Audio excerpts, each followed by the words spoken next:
They watch, they hate, then they copy.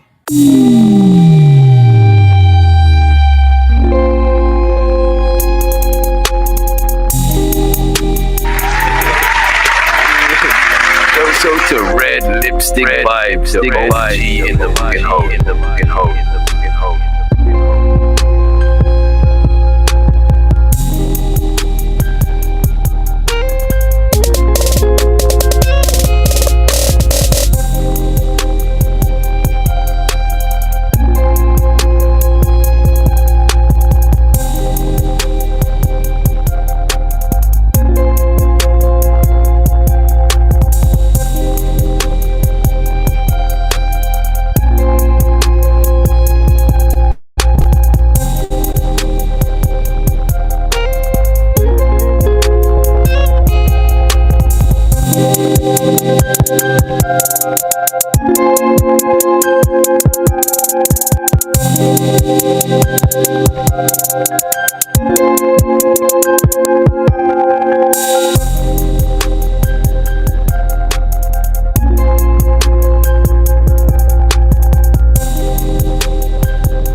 Wisdom in her heart shines on her face.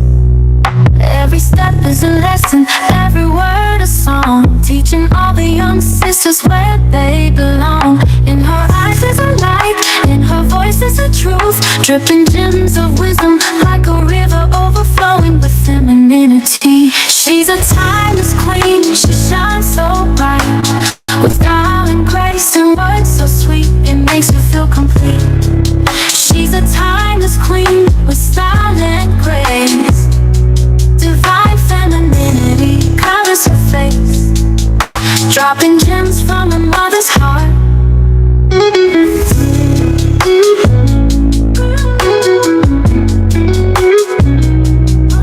Her style is a mirror of inner peace.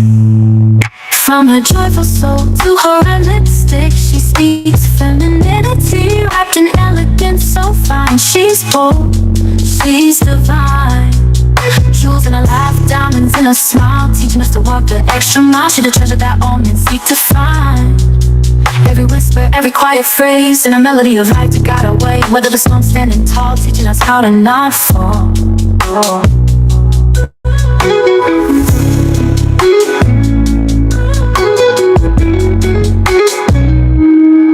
She's a timeless queen, she shines so bright, with style and grace and words so sweet, it makes her feel complete.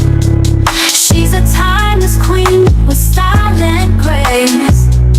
Divine femininity covers her face, dropping gems from her mother's heart. Her mother taught us, and now she teaches me. She said every step shows your style, walking with grace every day. Find beauty in the small things, keep your head up even when you fall. Love yourself most of all. She drops gems of wisdom, holding to her mother's vision, God of love and intuition. Stay strong, but soft, stay true, never play a part. Healing souls are set apart, blessed with wisdom from the start. Every move and every word she drops, gems from her mother's heart.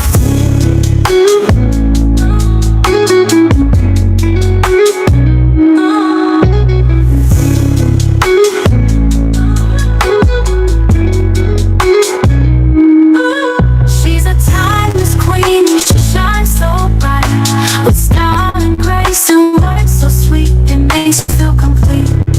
She's a timeless queen, with style and grace. Divine femininity covers her face, dropping gems from her mother's heart. She's a timeless queen, she shines so bright, with style and grace and words so sweet, it makes her feel complete. She's a timeless queen, with style and grace. Divine femininity covers her face, dropping gems from her mother's heart.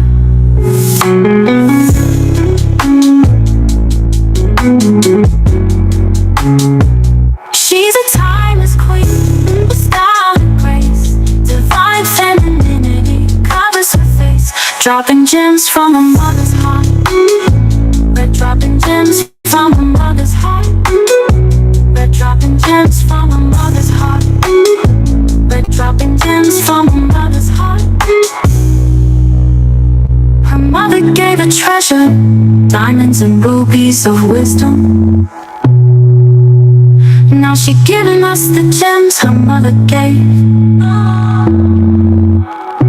We're dropping gems from her mother's heart. We're dropping gems from her mother's heart. We're dropping gems from her mother's heart.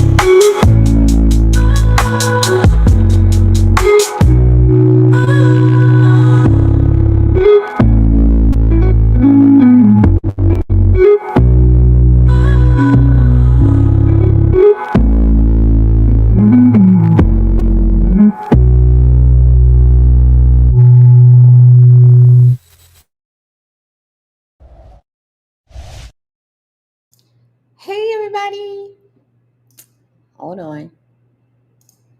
Hey everybody, welcome to Red Lipstick Vibes, where the vibe is always positive. How y'all doing on tonight? Oh, I'm so little. I need to make myself a little bigger. Hey guys, happy Monday, happy Monday to everybody. Thank you for tuning in to Red Dropping Gems. This is the show where I usually talk about something my mama taught me. And tonight we are going to talk about destiny swiping. Y'all see the thumbnail? The exchange, destiny swiping. Your life, their rise, but for how long? Y'all recognize the people on the thumbnail? Do y'all recognize the two gentlemen on the thumbnail? So you're going to hear me talk about these two characters and a few others a lot tonight, because I try to find real life examples outside of the Bible examples, right? And I wanted to choose people that everybody knew about. And the most popular, I can say, destiny swipe that we have seen, for those of us that are in tune to that, is with Mr. P. Diddy and the notorious B.I.G. Okay. And you're going to hear in some of the clips referencing a couple of other people. Now, let me tell you something now. If you are not into spiritual things, religious things, or metaphysical things, this is not the live for you. Okay. Because we're gonna get into it. Okay. We're gonna get into it. I'm gonna try to explain as much as possible, as plain as possible. There are a lot of things I'm going to leave out. Because sometimes you can't give everybody everything. Because you're not supposed to give steak to a baby, right? So, but however, if you have questions and you want to know a little bit more about certain things, you definitely can send me a message or leave a comment, and I will definitely look into it if I don't know off the dome. So I try to be open to giving information on certain things, and then certain things I just we're not supposed to. So yeah. So some things I will explain and I'll get into, and then some things I will not. However, thank you for everybody for tuning in. I am so tired, guys. So you guys gonna have to help me in the chat. If you want to come up, the link is at the top to get me through this live, because for some reason, I think I know where I am the reason, but I'm kind of like drained all of a sudden. So I'm going to need some participations to get through this. Okay. There is a special clip that I kind of compiled together so that we can watch at the end. And it's going to be referencing these two gentlemen, Miss Diddy and Notorious B.I.G. Okay. Because they are going to be my test subjects for the Destiny Swipe, the exchange. Okay. For those of you that may not believe in those kind of things, it is what it is. I'm going to try to explain to you as much as possible if I can. Okay. As easy as possible as I can.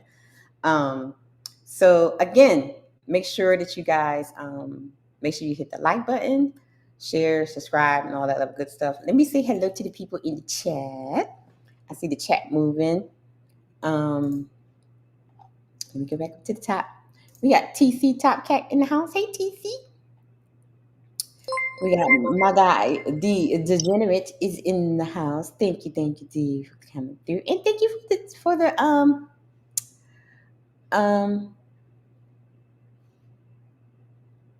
hold on. And we got 18 in the house. Hey sis, how are you?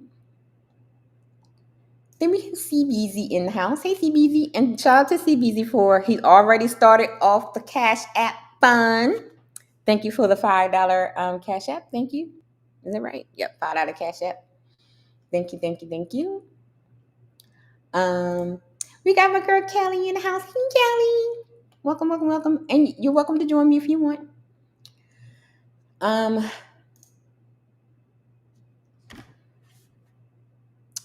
Red, I got a strike. What did you get a strike on?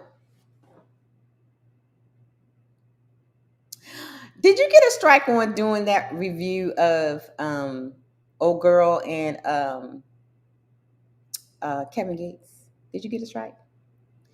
I'm gonna have to talk to you on the back end. I can tell you what you did wrong.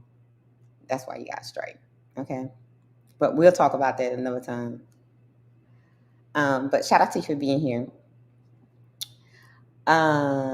Brother is in the house. I think I saw somebody else. We got TC. Von Eric is in the house. Hey, Von Eric. Thank you, thank you, thank you. And shout out to Callie for doing the little character wave. Hi, hi, hi. And shout out to all the cloud watchers. Yes, yes, yes. Thank you, thank you, thank you. And shout out to brother for gifting the one membership of the night. Okay. You said you got a strike reacting to the BET Awards. So see, here is the. I'll send you a message because I don't want to get. I'm gonna tell you what you have to do, so you won't get strikes. Okay. I'll send you a message on the what do you call that thing? Instagram. Okay.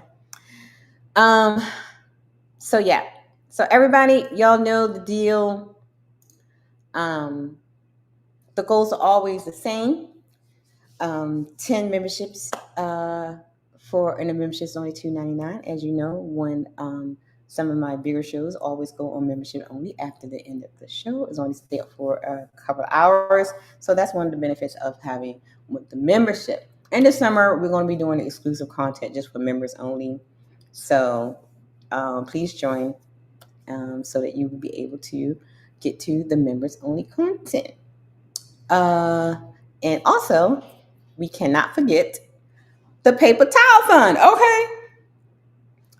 So I've been busy. I've been busy. Okay. I've been busy. So I have someone that wants to talk to you guys. Let's see what he has to say.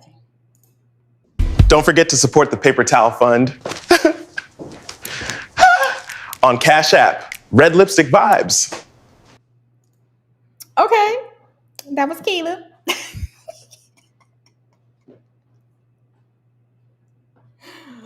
Caleb said, don't forget to support the paper towel fund, okay? All right. So let's get down to it because I'm like really, I'm so tired, guys. I don't know what's going on. But anyway, so my question to the chat is, do you know, put it in the chat, and it doesn't matter what you say or whatever. Do you know what destiny swiping is? Does anybody know what destiny swiping is? Y'all know what destiny swiping is? Let me know. I want to know, do you guys know what destiny swiping is? It can be right or wrong. I just got questions.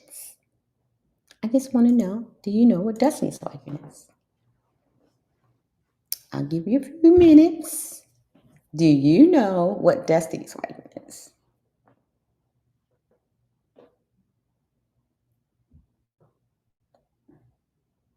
I want to see some answers in the chat. Do you know what destiny swiping is?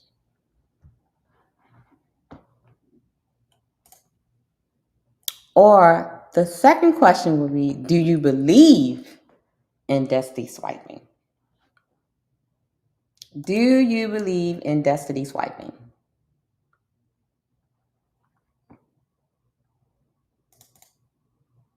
The first question is, do you know what destiny swiping is? And do you believe in destiny swiping? We got one response in the chat. Let's see what it says. So, brother says, yeah, taking someone's life so you can take someone's life. Very good, brother. Anybody else know what destiny swiping is? And do you believe in destiny swiping? What are your thoughts? What are your thoughts? Kelly says, I definitely believe celebrities are in a Luciferian cult. Yes, they are. So, do you believe in destiny swiping?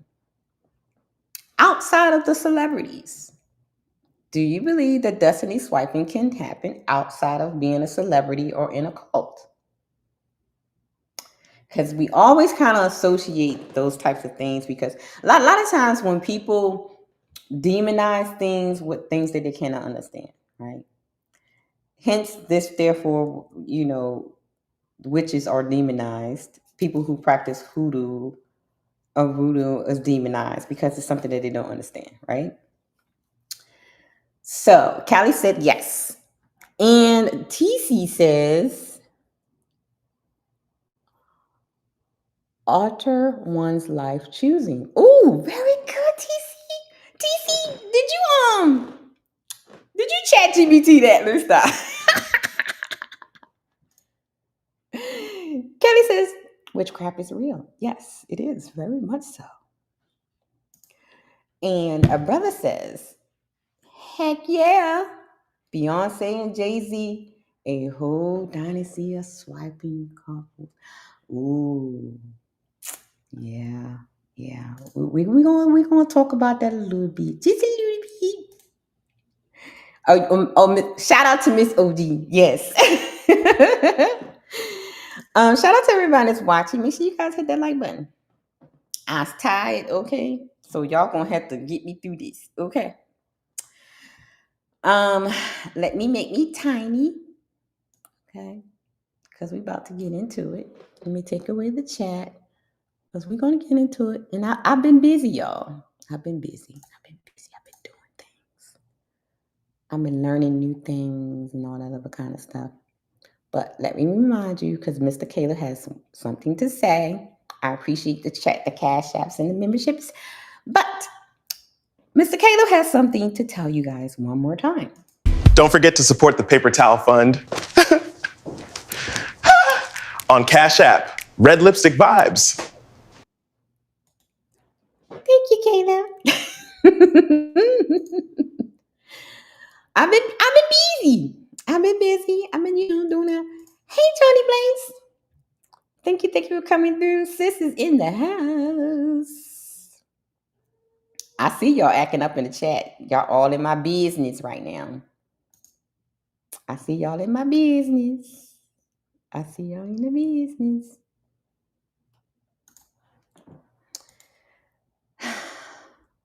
Black, why you hating? That's why you got a strike, okay?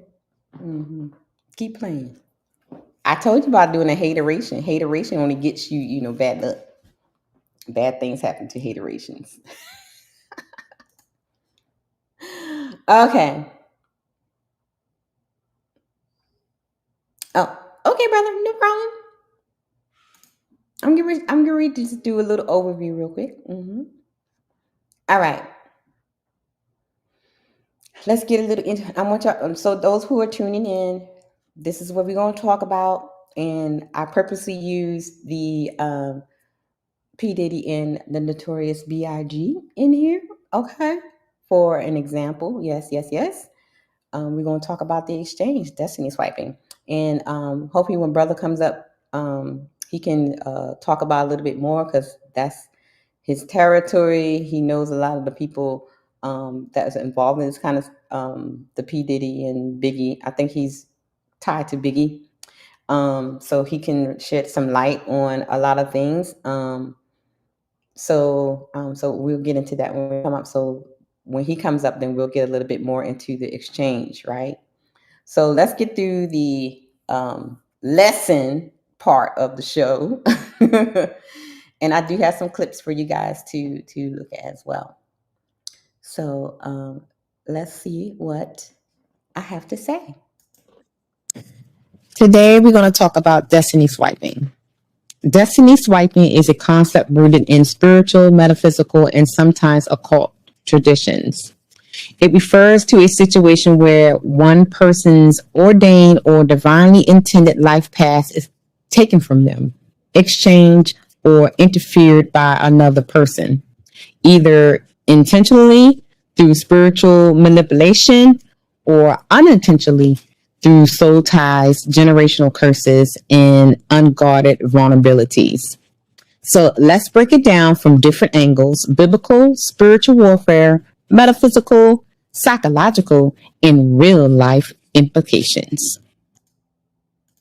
All right, guys, y'all ready to break it down? Let's break it down. Let's break it down. I think, let me see. Do I want to show y'all this video first? Let me see. Do I want to show y'all the video first? Well, yes. Let me show the video. So I have a video of a couple of clips that I found, and the people on the clips are going to kind of address what destiny swiping is. But let's go over the biblical and spiritual aspect first. Let's do that first, and then we can get into what is destiny swiping. Okay. Let's get into the spiritual and biblical context. Destiny swiping is when the plan, blessings, or purpose God intended for one person is hijacked or diverted to another person, often through witchcraft, envy, or spiritual manipulation. Let's get into some biblical examples. Okay. All right. So let's get into some biblical examples. Were y'all able to hear that? So let's deal with the biblical concept. So in Jeremiah 29:11 says, "For I know the plans I have for you." This is the Lord's talking, declares the Lord. Destiny swiping implies someone interfering with that plan that God has for you. So it is what your purpose, what were you born on this earth to do? And destiny swiping is someone interfering with that plan. Okay. Do y'all understand that? Y'all get that part? I see y'all doing a lot in the chat. Let me see what y'all doing. Hey, Patty.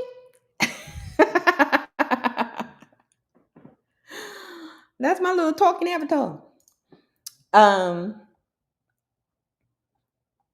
Hey, Quantum. Thanks for coming through. Thanks for the share, too. Thank you. All right. Let's get back to it. So we have some biblical examples. So who remembers the story about Jacob and Esau, right?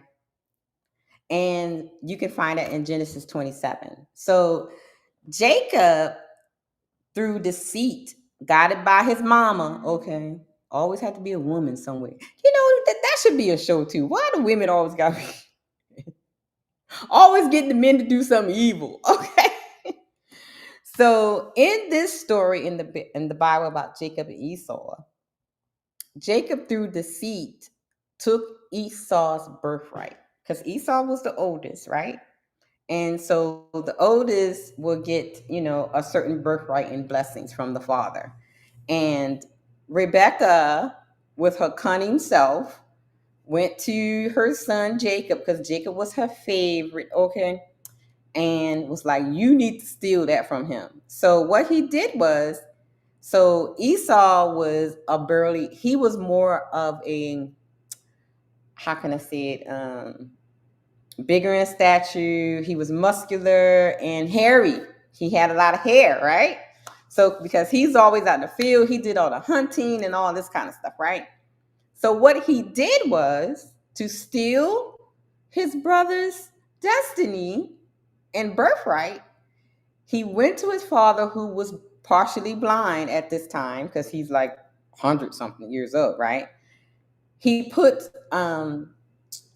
skin of a lamb so he can have like hair, wool on his arms. So when the father went to touch him, because he couldn't see, he thought he was blessing Esau, but he actually was giving the birthright and blessings to Jacob.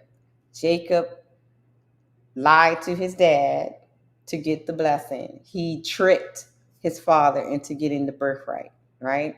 He actually destiny swapped with Esau because Esau had a certain destiny. He had a certain birthright and blessings that he would get from the father, and Jacob stole it. Do y'all understand that? Do you understand that that analogy when we're talking about destiny swiping? Do y'all get it? Let me know if you need me to, So then, we're not going to talk about Mordecai because a lot of people don't know about the story about Mordecai. But let's talk about Saul and David. Everybody know about Saul and David. Okay, you know, because Saul and David was something else. So Saul was destined to be king, right? But through disobedience caused him to lose his destiny. David was anointed in his place. So in this case, the swap was based on spiritual qualifications, not manipulation. So Jacob and Esau example was he manipulated his dad to get the blessing, to get the destiny. But Saul and David, this was a more divine situation. So do y'all get that? Y'all get that? Y'all get that? So that was the biblical text of destiny swiping. Okay.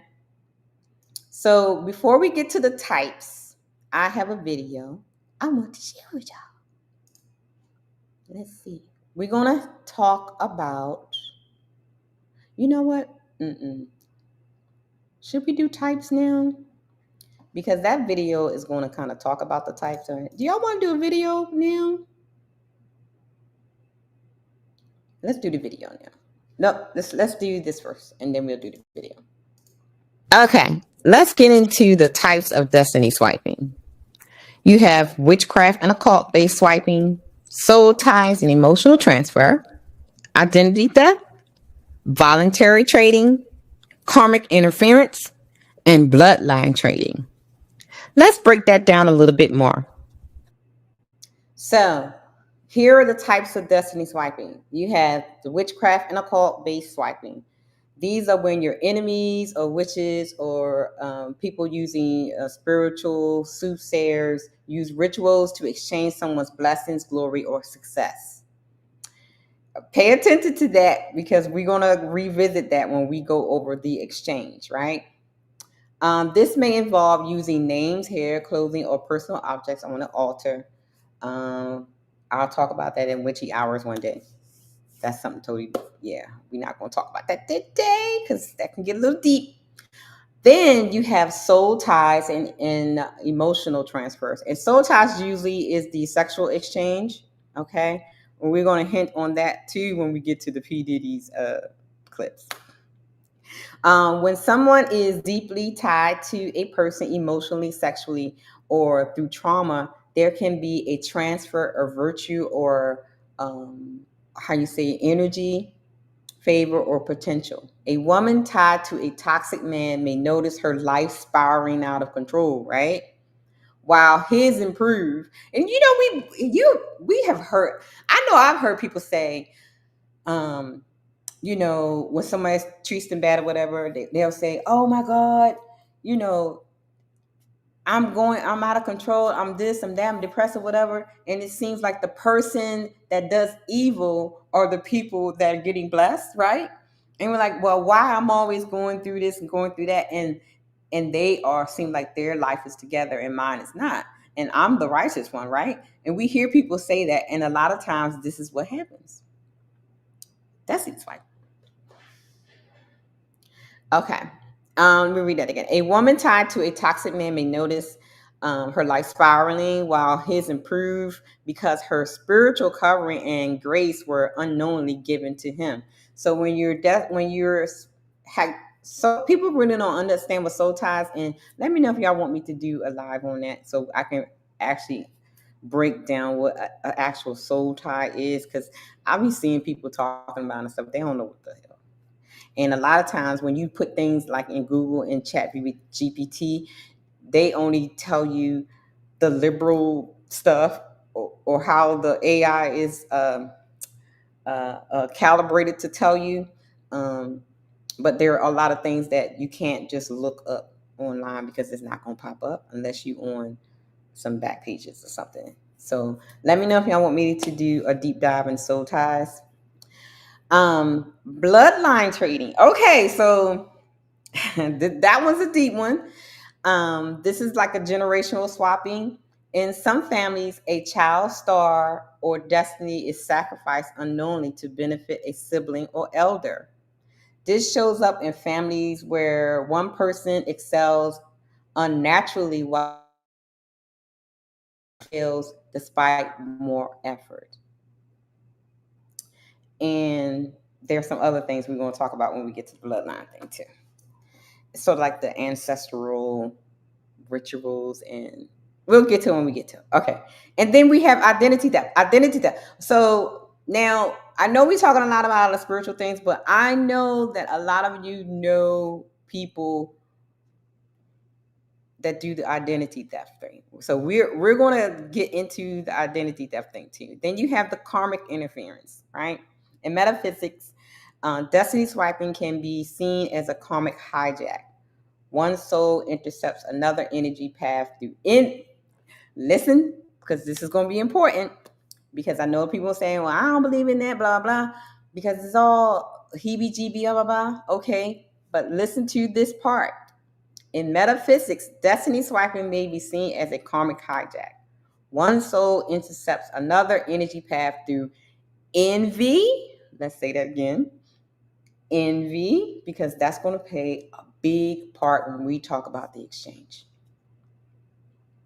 So, and the next one is voluntary training. That's one selling their soul in false covenants. We know. We'll get into that too. So this is like just a little introduction. So let me play that beautiful bean footage that I have. And we're going to talk about what is destiny swiping. Let me see. Where is it? Here we go. All right, guys. I want you to enjoy the clip.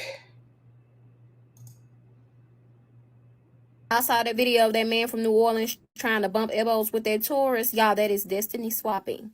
That man is a shadow figure, and he saw the light in the other person, and they want to bump elbows because that's a portal that you can open. I can't do it. Elbow. I can't do it. Won't you shake the That's one of the reasons why I believe destiny swapping is real. Now, I'm not saying that's what's going on in that video. However, I do know destiny swapping comes in many forms. Because like I said, the way I've learned it is, see, I never heard of touching elbows but shaking hands, but it all makes sense. Especially if a person has an ill intent behind whatever they do. Anybody can do anything, to be honest, with a strong enough intent. But the way I remember is, you never have somebody walk over your shadow because they can swap destinies with you. But it also happens in the church when the wrong person lays hands on you. Let me stop you right there. Okay. He is absolutely correct. It can happen in the church when the wrong person lay hands on you. This is one of the reasons why I don't know if you guys saw the live that I did with Wife School when we were talking about the God-fearing woman, and we were discussing the whole thing about going to church, right? And I said to her, we had this debate about going to the church house, right? And she was like, you have to go and so you can feel loved and get prayed over and your hands laid on. No, I don't do that. My parents told us a long time ago, you do not let everybody pray for you. You do not let everybody lay hands on you. You don't let everybody prophesy to you. Because everybody don't have good intentions. I have a story. So I would say earlier in my dad's being a pastor, so we were like very, very popular in Baltimore at this time. And so, when you are a fast growing church, all the other churches will be, kind of jealous and envious or whatever, right? So sometimes we would have people over to, like a special service, a visiting pastor or something like that. And not to tell a lot of business, but back then my father had his 2 construction companies. We are very well to do. Is that how you say it? Well to do black people. Okay, well to do black people. Okay, so and so apparently the pastor that was invited to be a minister to visit the church to preach did not like my dad, right? And so during the altar call, he was just very adamant about praying over my dad, praying for my dad. And here's the crazy part. So when he called himself praying over my dad, and he told my dad to reach in his pocket and hold his wallet. And I guess because and this was like in my dad's pastoring. I guess you would say he was a baby pastor then, and he prayed this prayer. He out of his mouth was saying, bless the finances, but I'm gonna tell you that what his mouth was saying, something totally different what was in his heart. So he prayed over my dad's finances and wallet, and I would say maybe a couple of weeks later, like the business started to like have a lot of problems. A lot of the workers were getting sick. It was like all kinds of stuff. So yeah, and through the grapevine, we heard that this pastor actually was very envious of my dad. So you got to be careful who prays over you, right? And my dad had to like pray that spirit off with him, baby, because we can't be messing up the money. Okay. So that is a thing. You should never let people pray over you. And then when people say, I'm gonna say a prayer, no, don't pray for me. No, I don't need your prayers.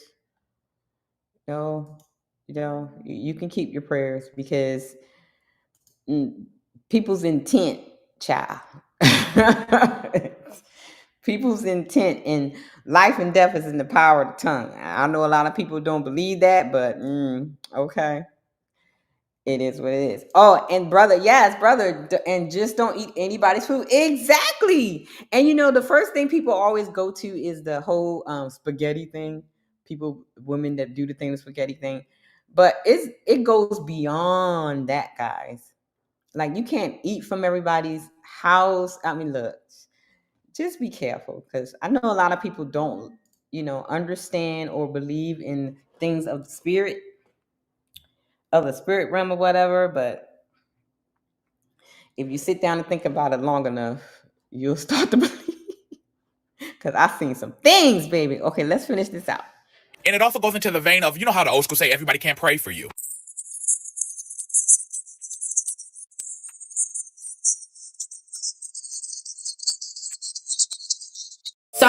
Destiny swapping is real, and it can.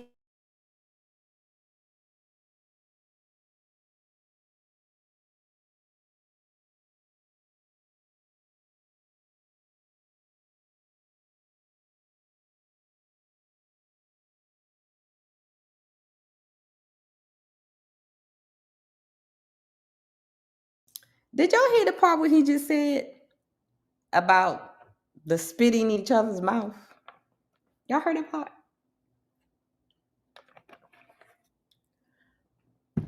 Do y'all know, like, recently, I'm not frozen, I stopped it. I've been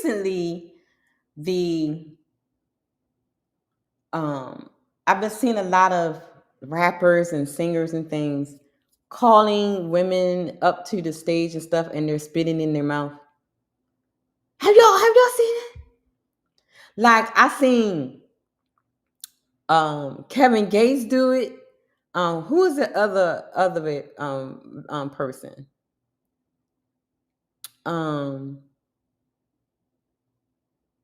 Was it Chris Brown?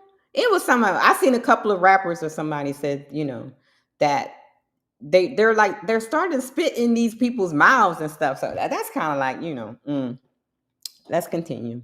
Can be done. Y'all saw the viral video of the man in New Orleans trying to bump elbows with the tourist. Yeah, he was trying to destiny swap with him, and it's so good that the man didn't. Destiny swapping is literally when somebody is trying to swap lives with you. Come on, I can't do it. Elbow. I can't do it. Come on, boys. Won't you shake a poor sinner's hand? It won't let me shrink myself, but you're about to witness a real life destiny swap. You have 4-time Mr. Olympia Classic Physique champion C-Bum, And then you have Callum Von Moger. At this time, he was like the biggest fitness influencer on the planet.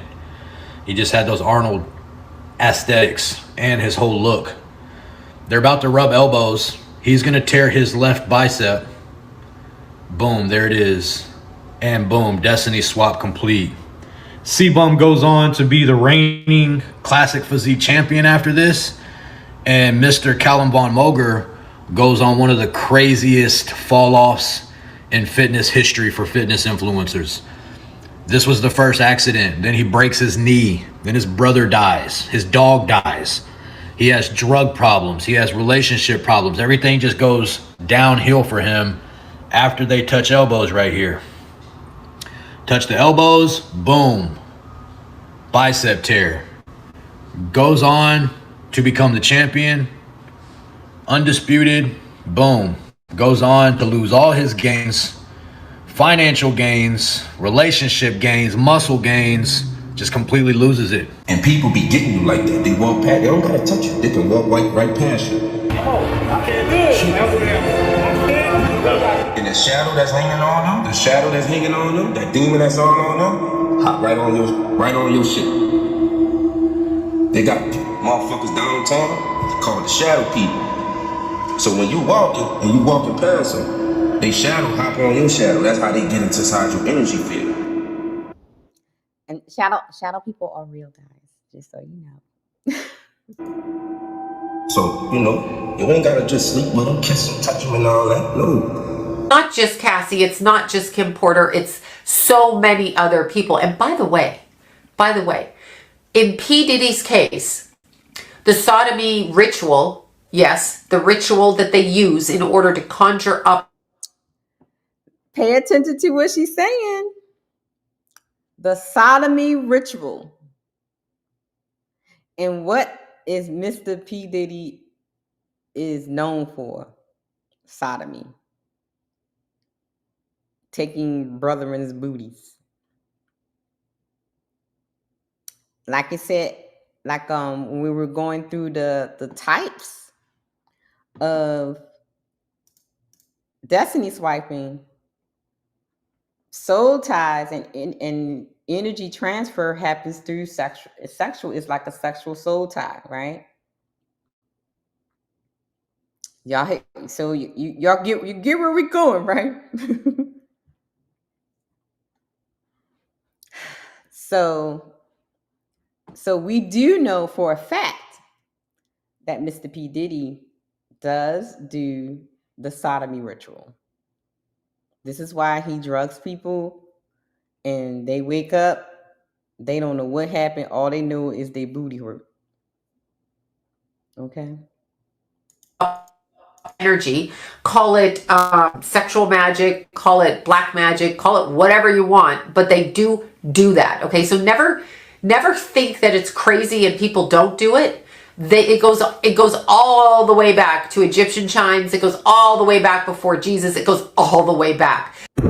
Yes, as you can, it goes all the way back. You actually have stories in the Bible that deals with it. Okay.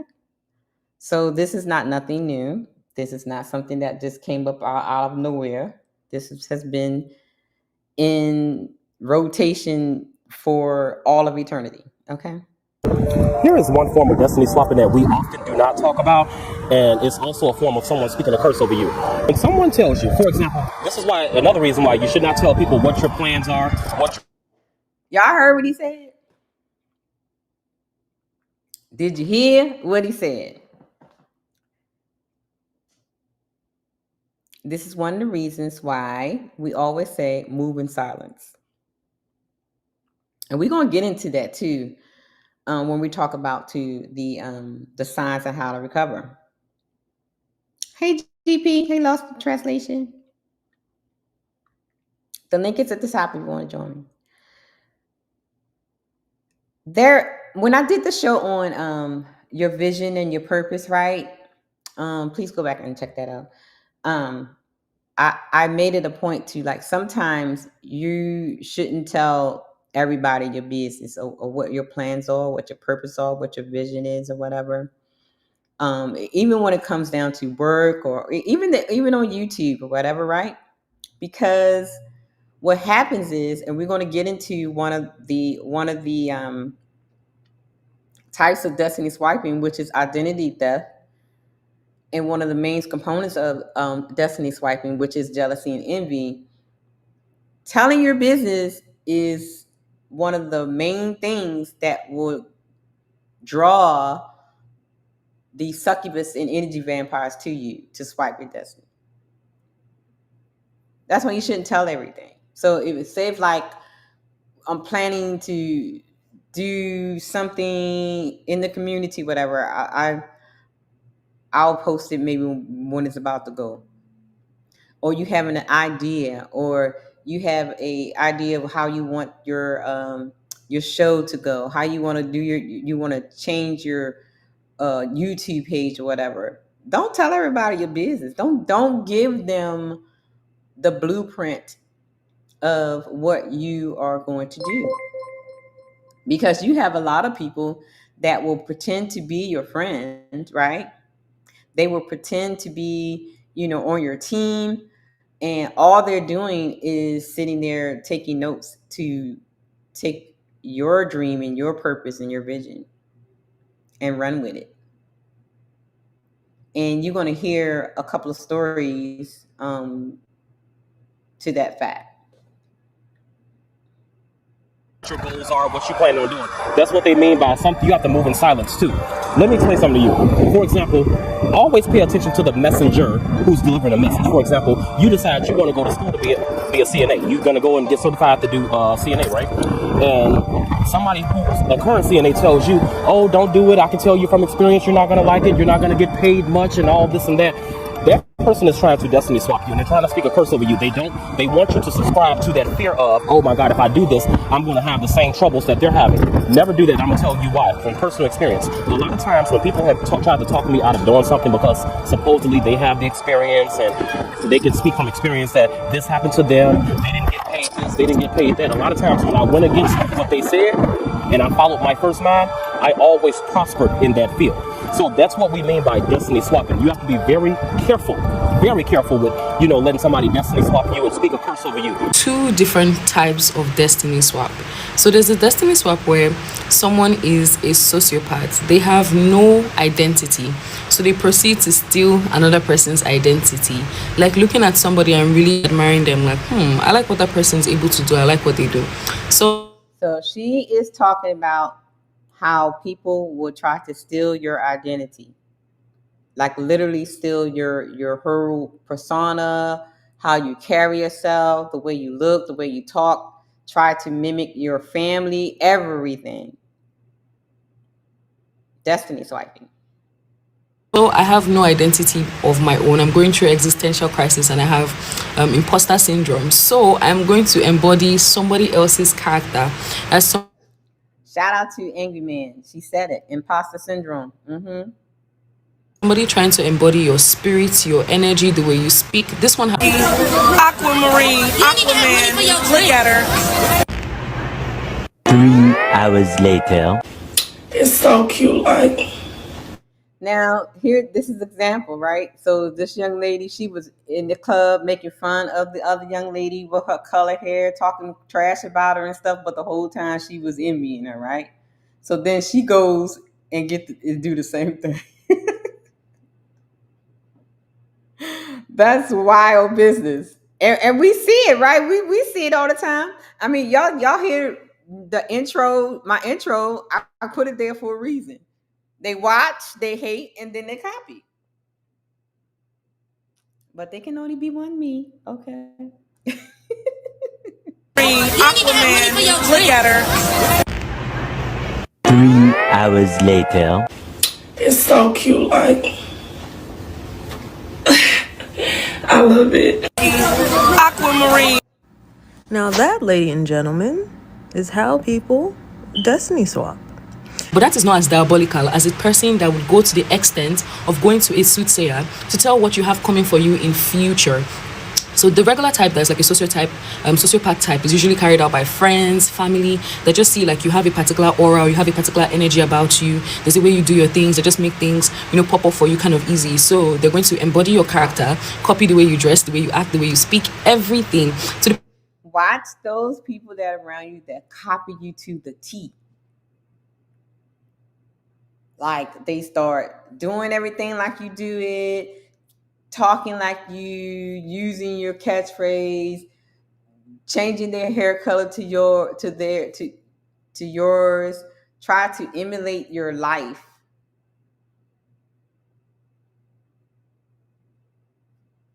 This is what you call dusty swiping, guys.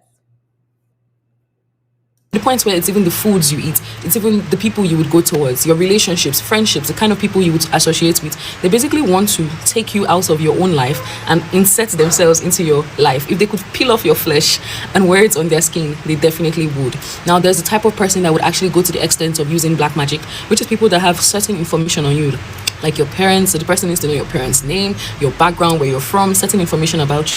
Beware these friends y'all be going out with, and you be leaving and you think that's my girlfriend, we love each other, whatever, and you leaving your brush and clothes and things over their house and all this stuff, and as soon as you fall out, she trying to put it in a jar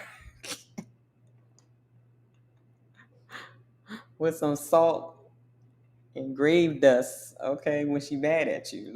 I mean,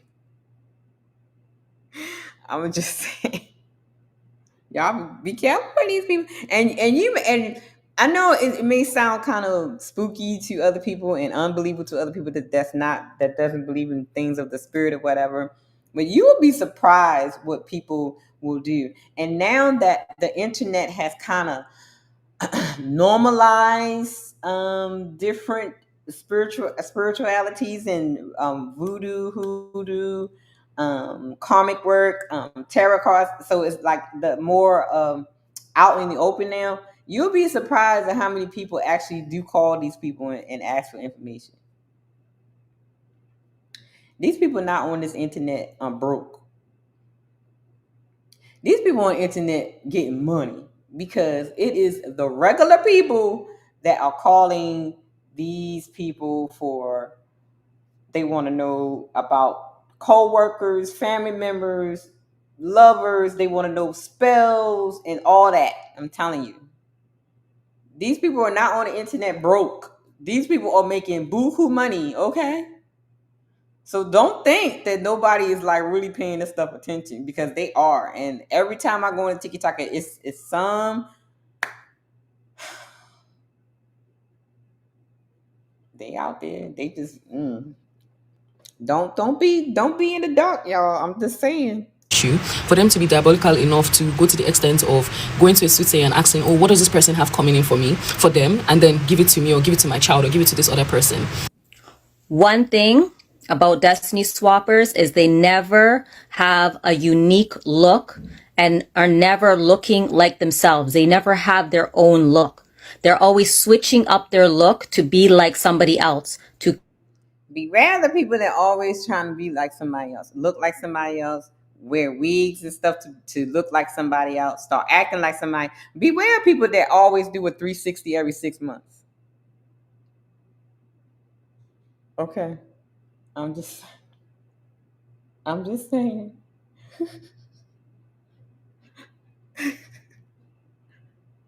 Every year they reinvent themselves. I'm just saying. They done destiny swipe with somebody else now. They gonna take on somebody else. I digress. My mic is muted. Copy somebody else that they're trying to destiny swap with. They'll change their hair color, they'll change their makeup, they'll change their nails, they'll change their outfit. Males destiny swap with other males too, so they'll do things with their beards, their mustache, whatever, their hair, to look like somebody else that they're trying to destiny swap with. Destiny swappers, they swap destinies with other people. They start talking like them, dressing like them, looking like them. They often have no personality, or they lack identity, or they're lost. A lot of them feel like they are lacking in blessings in their own life. They have misfortunes, or they feel like they have curses on their life, or they lack in motion. So they look for people that are progressive, that have purpose and a calling on their life, and they start studying them. They copy them. They find out those traits about them that is progressive, and then they study and research the person or the people to the T so that they can start embodying those aspects of that person's personality. Y'all get it? Okay, so it is not all spiritual, okay? For everybody that's like freaking out, you know. Oh Lord, she over there talking about that Jesus stuff. But it's actually people just actually do this kind of stuff, right? Brother said they have zero originality. Yes. And sometimes you can look at it on the things that they do, right? It's like monkey see, monkey do type thing, right? Like they have no thought of their own. They can't think of a structure or so. We're in the YouTube speak, so people do shows and things, but they only can do shows reacting to something. They can't actually produce a show with their own content and produce a show with their own thought, right? It always have to be reactionary, reacting to someone. No originality, something that you can say this came from such and such. I have a catalog of things to say that you can say that came from Petty Red, that came from RedLipstickVibes, that came from Mr. He Said, that came from Mr. She Says, that came from Ricky, because it was original, not copied. Okay. All right. Let us continue. All right, let me take this down. Okay.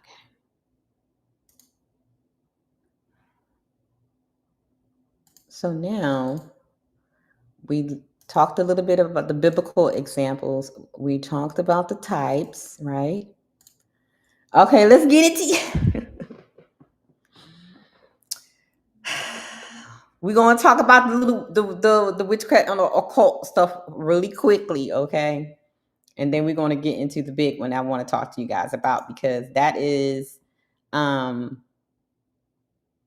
of the main things that we can tangibly see, and we'll get into that. So let's talk about the witch and occult.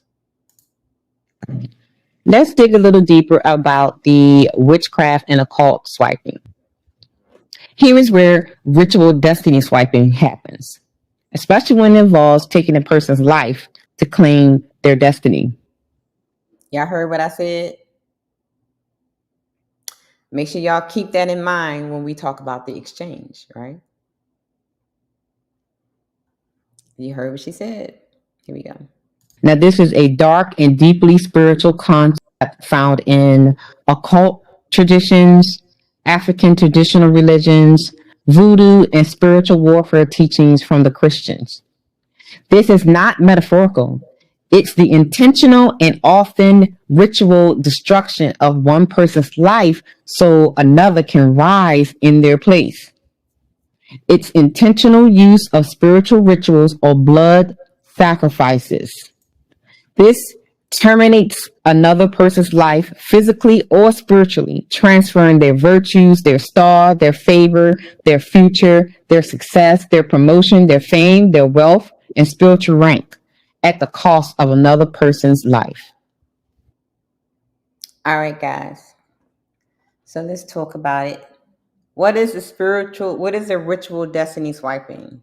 So how it works in the occult practice. So you target identification. So the victim is identified as someone with a brighter star, a person of destiny, talent, or favor, right? Jealousy, rivalry, and a generational curse can trigger the ritual. Spiritual surveillance. Through astral projection, divination, and familiar spirits, the target's life is monitored in the spirit. So not even monitored in the spirit. You can actually, people will actually just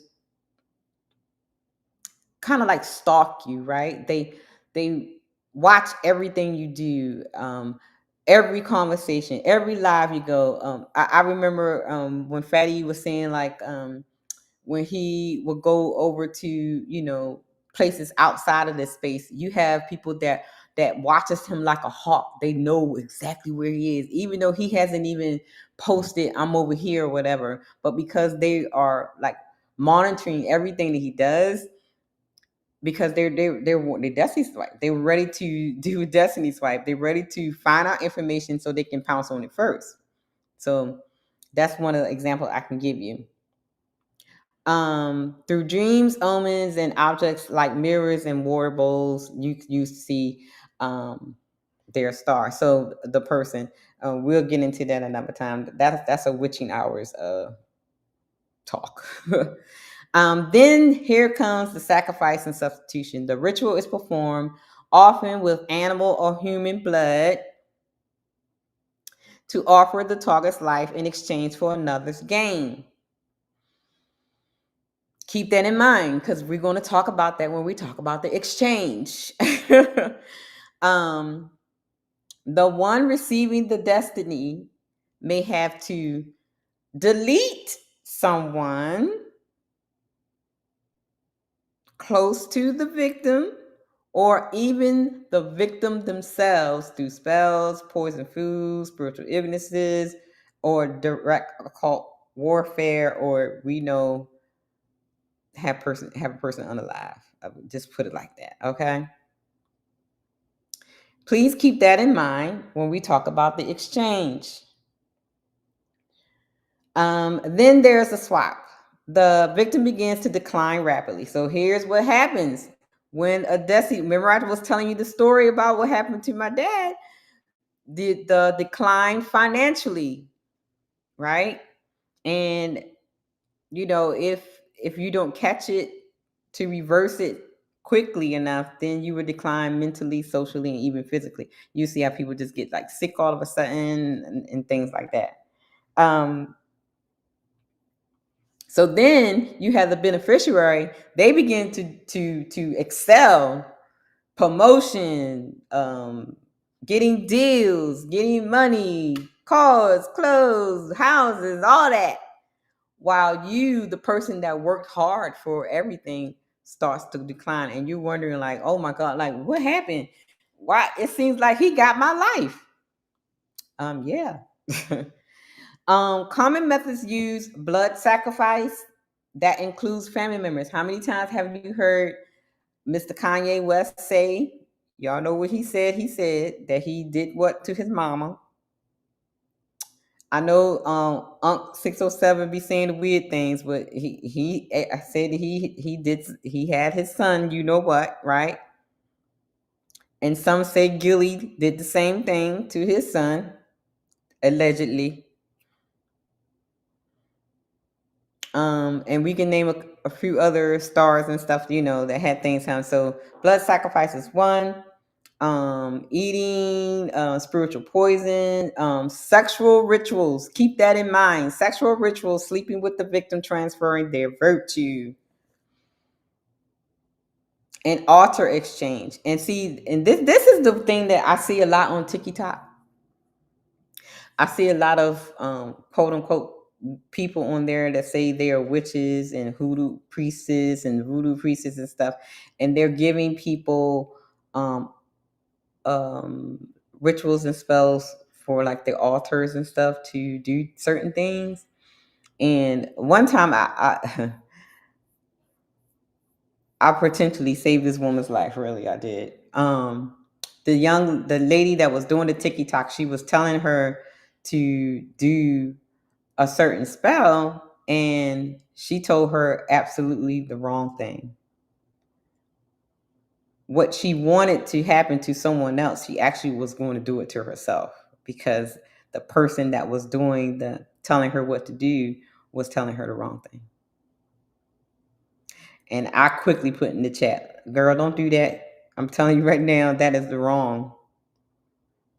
If you do that, you made me offing yourself. So yeah, be careful with these people talking about they know how to do this and they know how to do that, and put this in his food, or write his name down and put it in the bottle with some salt and put it in the back of your closet. I've heard some everything on TikTok. I was like, y'all, I hope y'all not out here doing that. These people taking y'all money for nothing. Okay, I like taking y'all money. They are definitely taking their money. Like, child, please, like, don't do that stuff, y'all. They don't know what they talking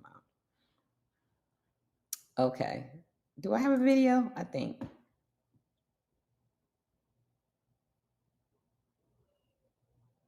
Let me see. Oh, nope, I don't. Okay. So now let's get into the big one. The one that most everybody can understand. I know all this witchy stuff, occult stuff is kind of like, out there. But let's get into the thing that most people can understand. And that is this one. Let's check it out. Now, I know we've been talking a lot about spiritual stuff. But let's talk about something a little bit more practical. The root of destiny swiping is envy. Jealousy and envy aren't just petty emotions. They are spiritual triggers that open up portals for destiny swiping. What begins as a silent resentment can evolve into a full-blown plot, physically or spiritually, to steal what another person has. In the spirit realm, envy is one of the oldest gateways to demonic interference, manipulation, and even ritual attacks. Let's get into it a little bit deeper. Let's talk about those envious people. Now, oops.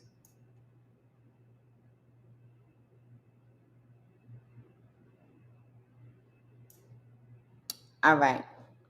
So envy says, I want what you have, your favor, your gift, your life, and I believe I deserve it more than you do. Have you ever heard, especially like with siblings, right? Have you ever heard it was like, that belongs to me. You shouldn't get that. Blah, blah, blah. Jealousy and envy don't just admire what you have. They resent your right to have it. Let me say that again. Jealousy and envy don't just admire what you have, but they resent your right to have it. It doesn't matter that you work hard for it. It doesn't matter that you put the time in for it. It doesn't matter that you spent the money, making the connections, doing the networking, doing the hard lifting. But to them, you don't deserve it, they do. Even though they're not doing the work for it. And when left unchecked, they seek to transfer or destroy it. Have y'all seen that movie, Single White Female? Y'all seen that movie? And it was another movie too. The one with Nicolas Cage. Remember that movie where Nicolas Cage literally was pretending to be this man, this woman's husband? Like literally taking this man's life, like his whole life, his family and everything. Y'all remember that movie? I forgot what the name of that movie is. Let me see. I think I got a list of the movies. Hold on, guys. I think I got a list of the movies. Let me see. Do I have a list of movies? I think I have a list of movies, y'all. That kind of like will kind of help us a little bit to. I'm not a movie buff, so. Okay. Oh, here are some movies. Here we go. Oh, like I said, the Single White Female movie, right? And then the movie that came out, Jordan Peele, Us. That's destiny swiping too. So that is a good example of it. The movie Us. the things had to actually kill the family in order to become the family, right? Am I getting that right? Because I didn't see the whole movie, but I kind of saw like the concept. Face Off. Yes, thank you, brother. Face Off. Yeah, exactly. That movie was about Destiny's Wife. Then you had the movie The Plot. I remember that one. Let me see if I can find another movie maybe you guys will understand.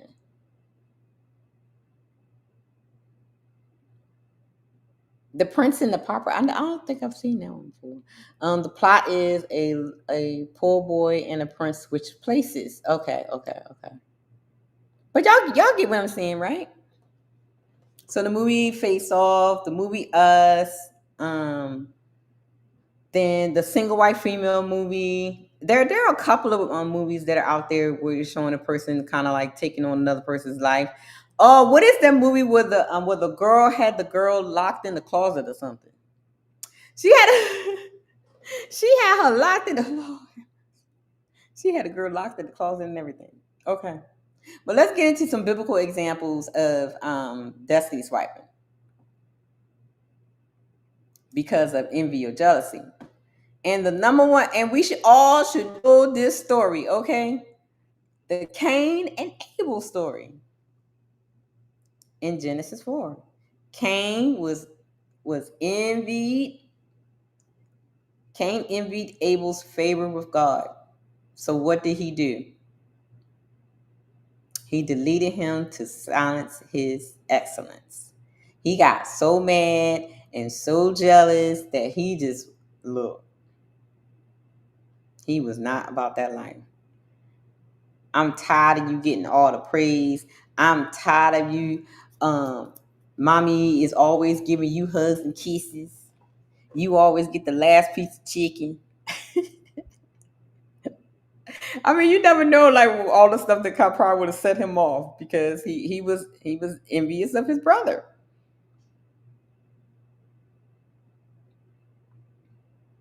And then shout out to Sir Hale. Sir Hale talked about this Sunday. Genesis 37, Joseph and his brothers. They envied his dream and favor. Their gold stripped him of the coat, his symbol of destiny. They tried to erase his future by selling him. Y'all keep that in mind when we talk about the exchange. We got to keep the sexual swipe thing, the soul ties, the sodomy in mind when we talk about the exchange and all that, right?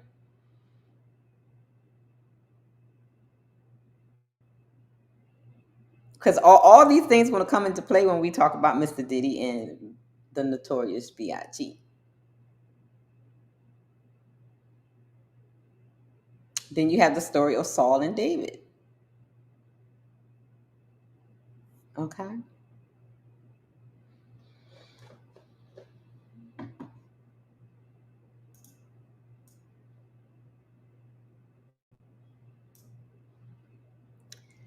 How envy manifests in destiny swiping.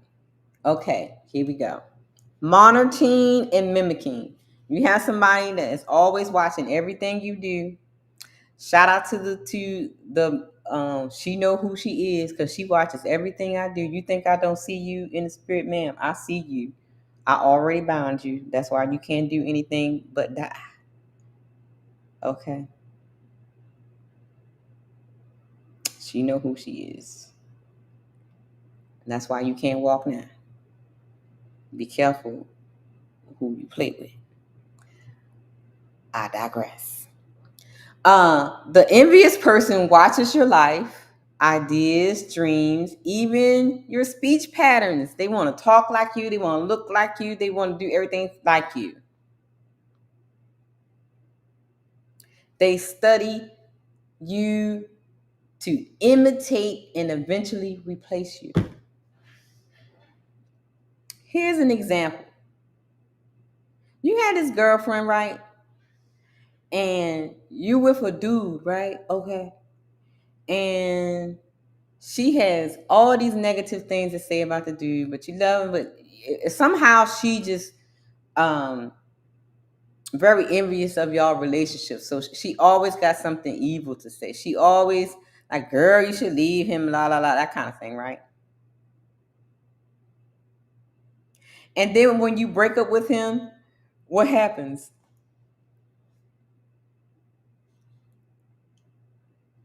You look at her Facebook page, she with the nigga. The same nigga that she said ain't shit, right? It's because she was jealous and envious of their relationship, and she wanted what you wanted. So she had to end that with you two so that she can take on your destiny. Are y'all getting what I'm saying? Hey, DJ Vapors.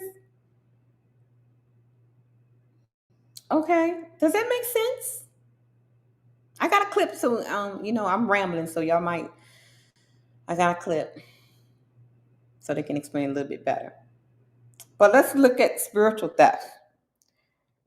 You can be attacked through dreams, word curses. Like we said, we always say the life and death is in the power of the tongue, right? You can speak curses or blessings upon yourself and other people, right?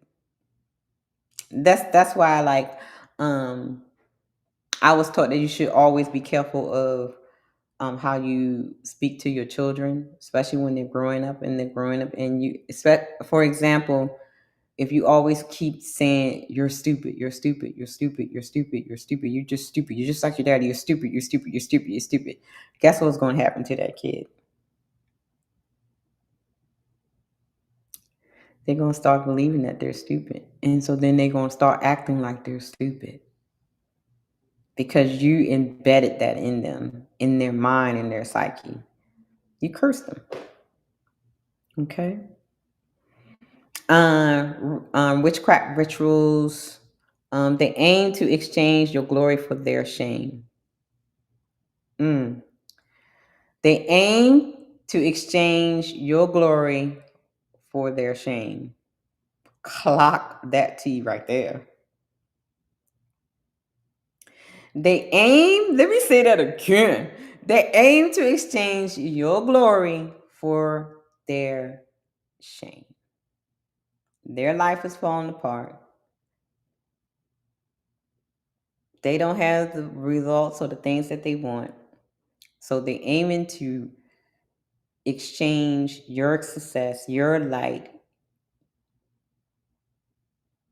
your prosperity, your health for their shame. Hey, GP. Common dream size. Someone is taking your clothes, eating your food, and replacing you on stage. So let me give me example. Say if you having a dream about someone just being very negative around you, and say if you're doing something, all of you are doing something together, and they are sort of like the thumbnail, standing over you, ready to snatch the mic, that kind of thing. That person, have some envy there for you. They don't like you. They may be acting like they're a friend, but they're behind your back. They're looking at you with evil eyes. Okay. Now here's a good one. Character assassination. In real life, envy may look like gossip, lies, betrayal, all to shatter your credibility so they can step into your role. Let that sink in. Let that marinate. What I just said, okay? In real life, envy may look like gossip, always talking about somebody, always doing a show about somebody, always doxing somebody, and all that kind of stuff. Lies, betrayal, all to shatter your credibility so they can step into your role. I can say so much right here, but I'm not.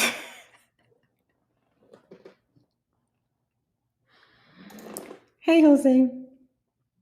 Be friends with that you have in common future with with not a common past. That's very true. But even at that, you still have to be very careful, even with the ones that have a common future, because sometimes the ones have a common future, they pretend they have a common future so that they can swipe your future. If that makes sense. Yeah. That's why I always tell people, pay attention to your circle before they hurt you. And usually most times it's always that person that's right by your side, your right hand person, your right hand man. But if you don't get what I'm saying, I mean, the thumbnail alone, the exchange. Puffy and Biggie, I mean, they was like two peas in the pod, right? Mm-hmm. We'll get into that. Destiny sabotage. The envious person may sabotage opportunity. Y'all, the envious person may sabotage opportunities for you by lying, delaying your growth, or spiritually cursing your progress. Let's say that again. The envious person may sabotage opportunities for you. Pay attention to your circle before they hurt you. By lying, delaying your growth, or spiritually cursing your progress. Beware of the people that's always talking shit about you to other people.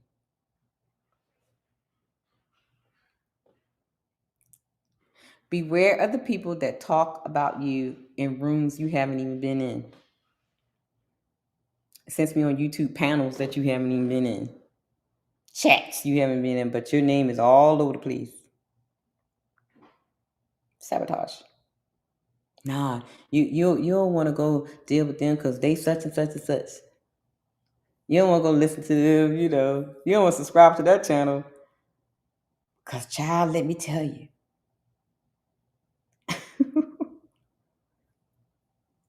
Child. Okay, let's continue. Y'all catch what I'm saying? Right, brother.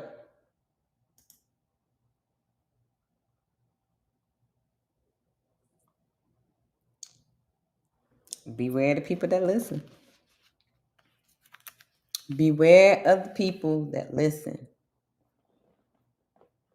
I posted something in my group on Facebook.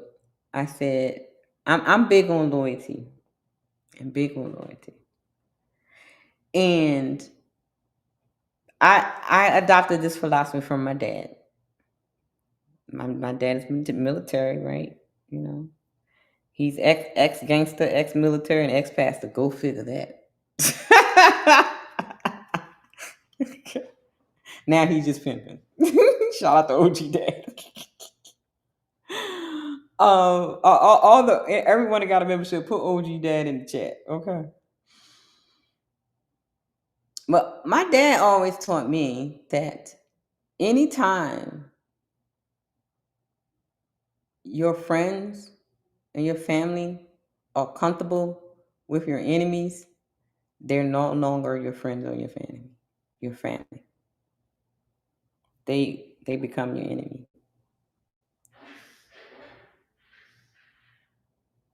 That's include family.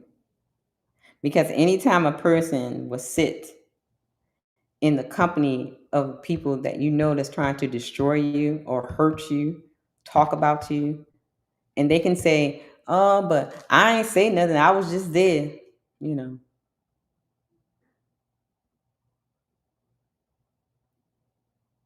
Your enemies are comfortable with your so-called friend is because your so-called friend is providing something about you to them.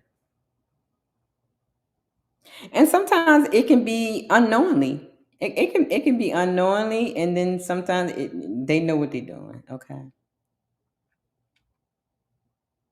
So if you can sit in the company of people that's trying to destroy me, we can't be friends.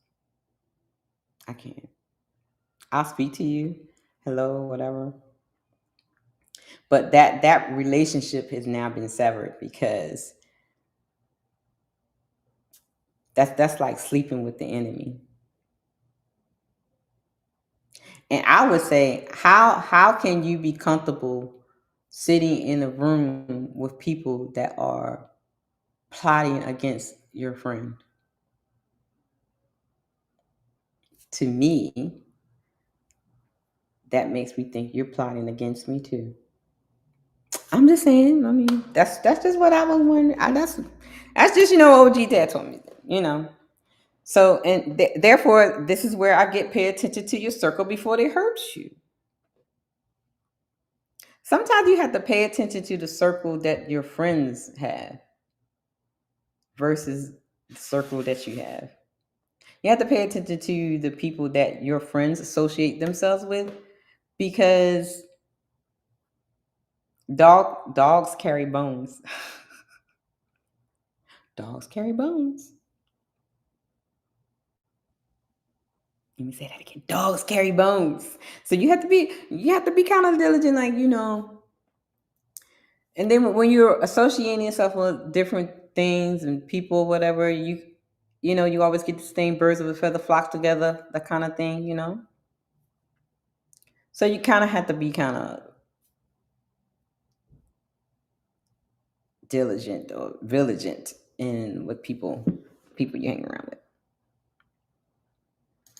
It does. What's that say? He's like, he don't even trust his own shadow. Look, don't let the shadow people get you, okay? All right. So let's get into it. So the spiritual science behind it. Envy corrupts the heart and becomes a legal access point for dark spirits. Meaning envy opens the door for people to do malicious things. Envy opens the door for people to actually hurt other people. Because people can be so enraged that you have a life that they want, that they will actually do you harm to get it. When someone envies you deeply, they can form what I just say. When someone envies you deeply, they can form soul ties just through obsession. Look, let me tell you something. You have people obsessed with people. Just like in some of the movies we talked about.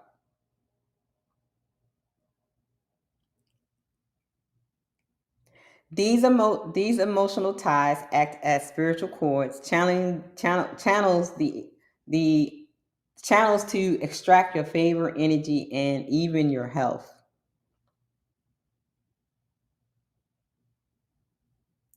Let's talk about some signs that you may have been targeted for destiny swiping.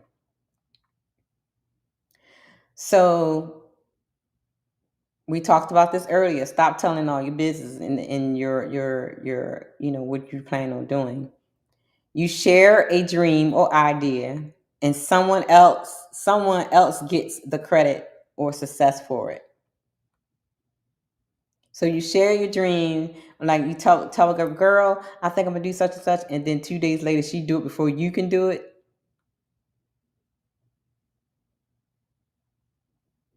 You feel drained after being around certain persons. I've experienced that. Your life declines as theirs improve without effort. You lose things you never gave away, opportunities, relationships, even your voice. I had that happen too. Dreams where someone takes your place and wears your face or mimic your identity, just like in the movie Face Off. Just like in the movie Us. Right? So I have a clip that I want you guys to know. Brother, let me know when you better come, because I'm about to do the last one for the exchange for Biggie and Tupac. Tupac and P. Diddy. I have a clip, and we're going to talk. It's going to talk a little bit more about the envy part, okay, guys? And then we're going to get into the exchange with Mr. P. Diddy, and then we're going to be done. Here we go.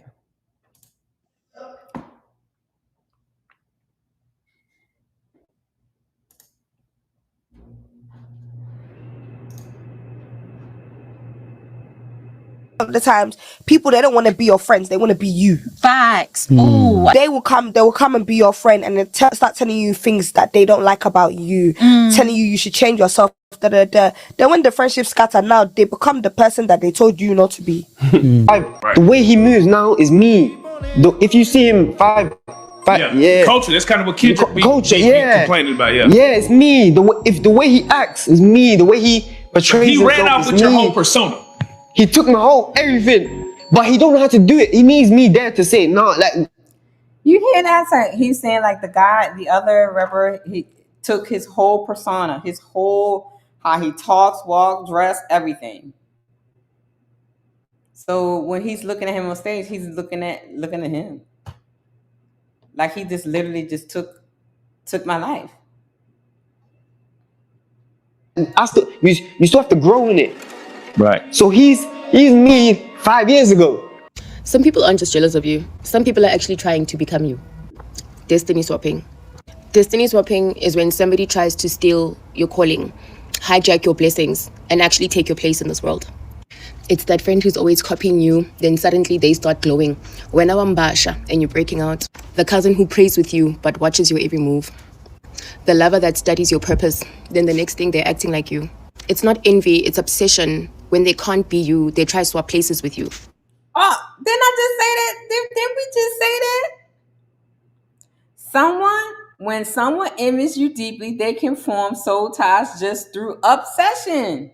I don't just be saying stuff, y'all. Okay. And some of your pictures are in jars, buried under the ground. Okay. Look. Y'all better be careful. And here's how they do it, through dark rituals. They get taglocks of you, hair, pictures, a shirt, socks, something in a link to then they go and do an exchange ritual. Some do it through sex, dreams, a handshake, even spoken intentions. So some people will go to practitioners and actually put you in the bottle, but some have so much obsession that they can move things spiritually with just their intentions. Which you'll start noticing. And always look out for that person who tries to imitate you, that person who's always trying to be like you, dresses like you, listens to the same songs as you. Be aware of that friend. Be aware of that friend. What do you call those people that rush and do everything you said you were going to do before you do it? What do you call those people when you say, I'm going to do a show on such and such, and then next thing you know, the next day they do the show?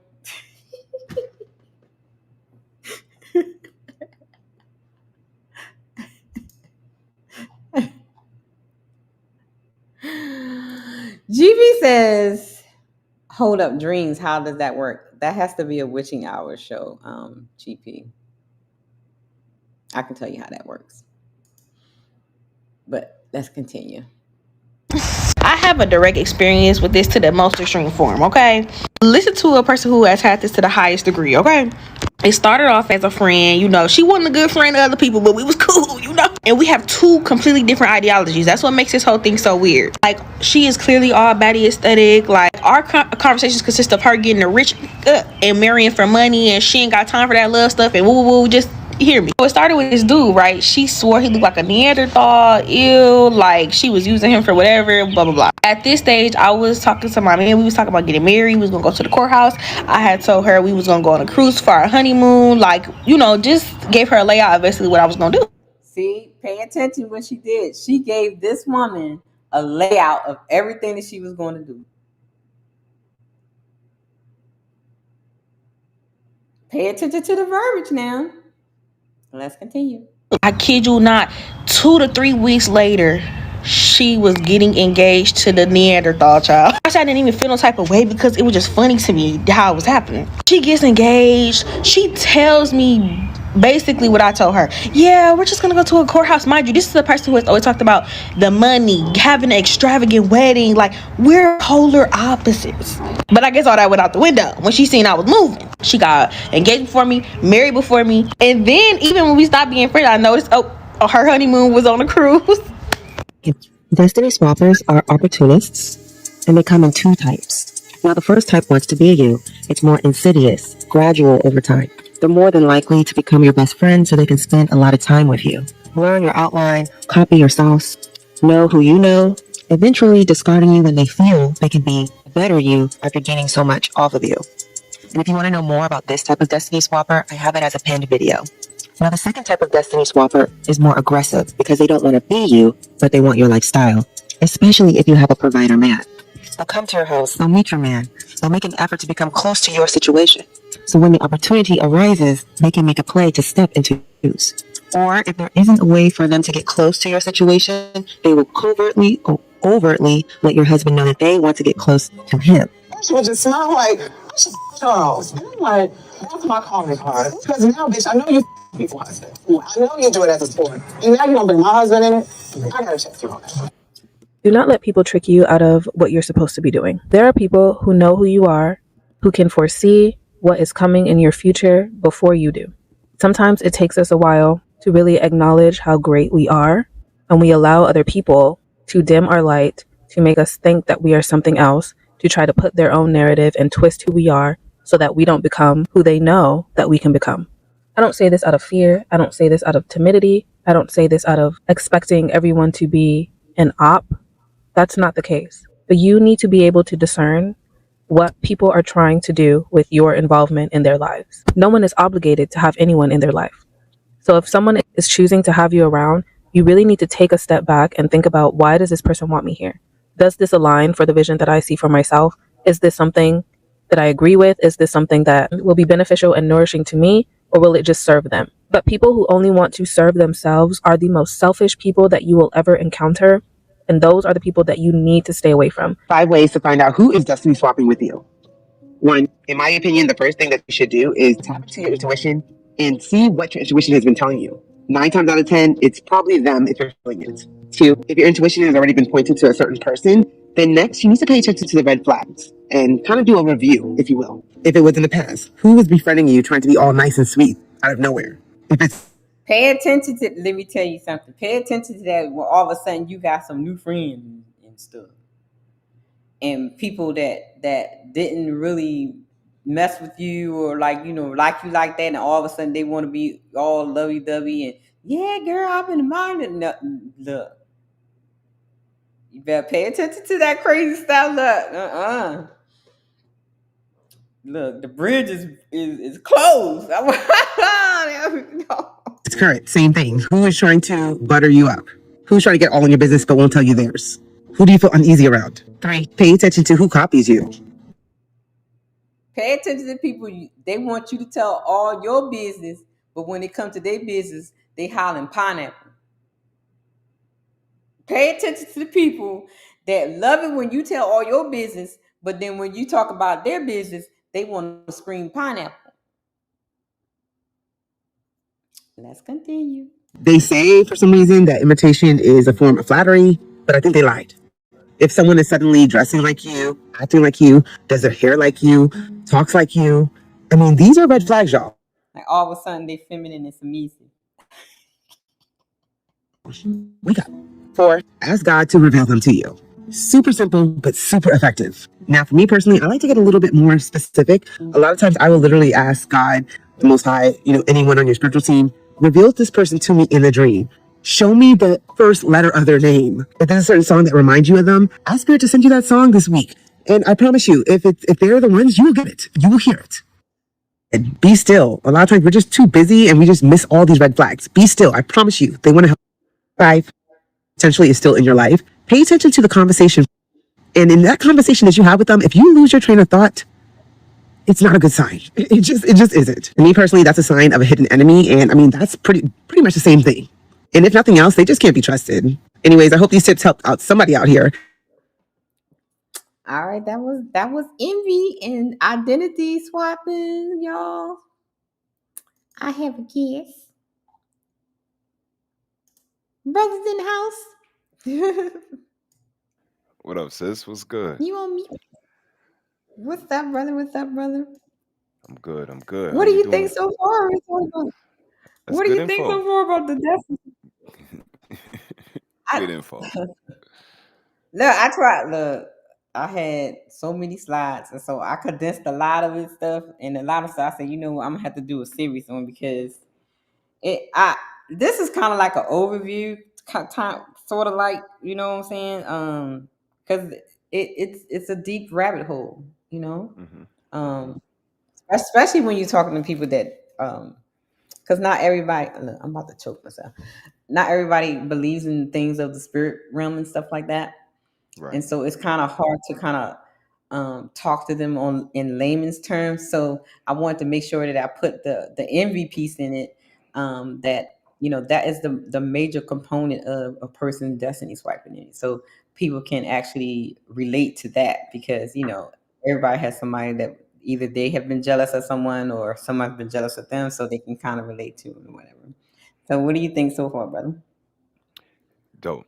Really good information, informative, and a lot of people, like you said, don't believe or dabble in this world, but the awareness is still good to have. That there's certain people that have, you know, aspirations and intentions, and you have to just be vigilant and aware of that and govern yourself accordingly. But yeah, great information, all spot on, and I learned some new stuff today, so I'm gonna take that and run with it. Can't tell everybody everything, so Yes, can't tell everybody everything. Nope. Indeed.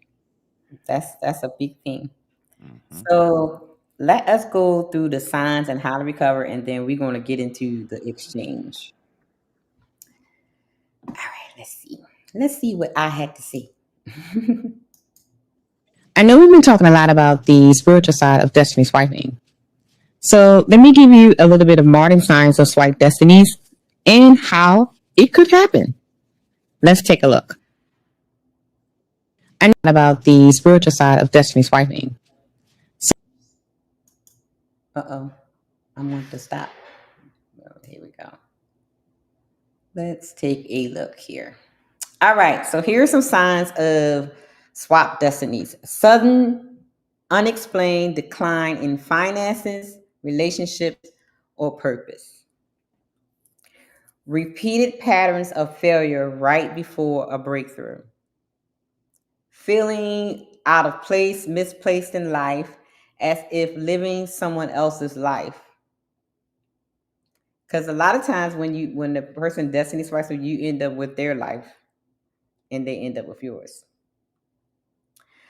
Dreams, revelations, seeing exchange, snakes and garments being taken. Favor following someone else who seems to gain without merit. That's like you seeing like I used the example when the person that's getting all the fame and stuff is not even doing the hard work, right? And you're like, well, why? I'm doing all the work. I'm doing this and this and this. Why are they getting all the accolades or fame for it? Like they did something and they didn't. People mistaking your ideas and gifts for another's. Signs that someone's destiny has been taken via ritual. All right, let's pay attention to this because this is going to come into handy when we talk about the exchange. Sudden death of a gifted person with no medical explanation, or pretend medical explanation, or they give a medical explanation. Damn. Right. I mean, they be making up. Like with Kim Porter, she died of pneumonia. Really? Okay. But we'll get into that. Bright children or you suddenly going mad, mute, sick, or an addict. One family member rises unnaturally fast while other crashes in the same season. Damn. Strange dreams of being chased, losing clothes, or having organs removed. That means somebody's taking something from you. And one witching hours, I'll do a live on how to interpret your dreams. A person repeatedly seeing someone close to them in white or mourning attire in dreams before they pass. That is a big one, but we'll get into that another time. That's a big one. Let's see. Bring you over. So here's a little visual of what we just talked about. The sudden unexplained decline, repeated patterns of failure, feeling misplaced, out of life. You just feel out of whack, and favor following someone else. The favor that you had, the how, like sometimes when you at work or something like that, and you get the I don't want to say favor. I want to use another word, but like, not like the teacher's pet, but the person that the boss kind of depends on, really likes, and all that kind of stuff. Favoritism, I would say.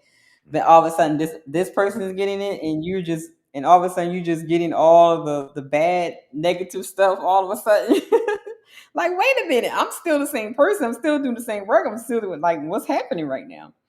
So that's just a little visual explanation of that. All right, how it happens. We know that I just talked about the dreams.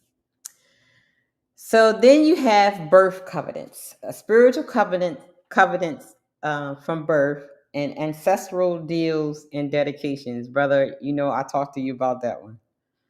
The ancestral deals and dedication. Birth covenants are spiritual pacts made through bloodline, naming rituals, or ancestral altars that shape your life path, blessings, or binding you from the womb.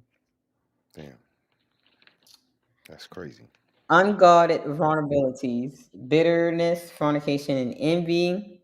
Curse words. We talked about that. Curses. Curse words are toxic, often demonic declarations spoken over a person that gives the enemy spiritual permission to interfere with their divine destiny. Taking of one's life and identity. We're going to talk about that in the exchange. Here are some practical examples. A gifted woman stagnates for years while her friend who copies her work gains success. That could be a swap. What do you think about that one? Have you ever seen something like that? A gifted woman stagnates for years while her friend who copies everything she did, copied her work, gains success. Yeah, I've seen it. I've definitely seen it. It's just the birds of a feather flocks together is really, it's a thin line in there.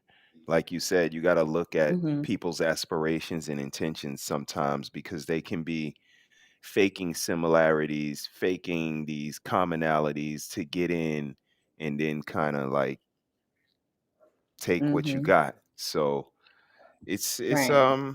you got to be able to spot these people. They're usually wolves in sheep's clothing, and they come with a lot of compliments and pleasantries and go along to get along, and it's definitely Yeah. an agenda under there. So be aware.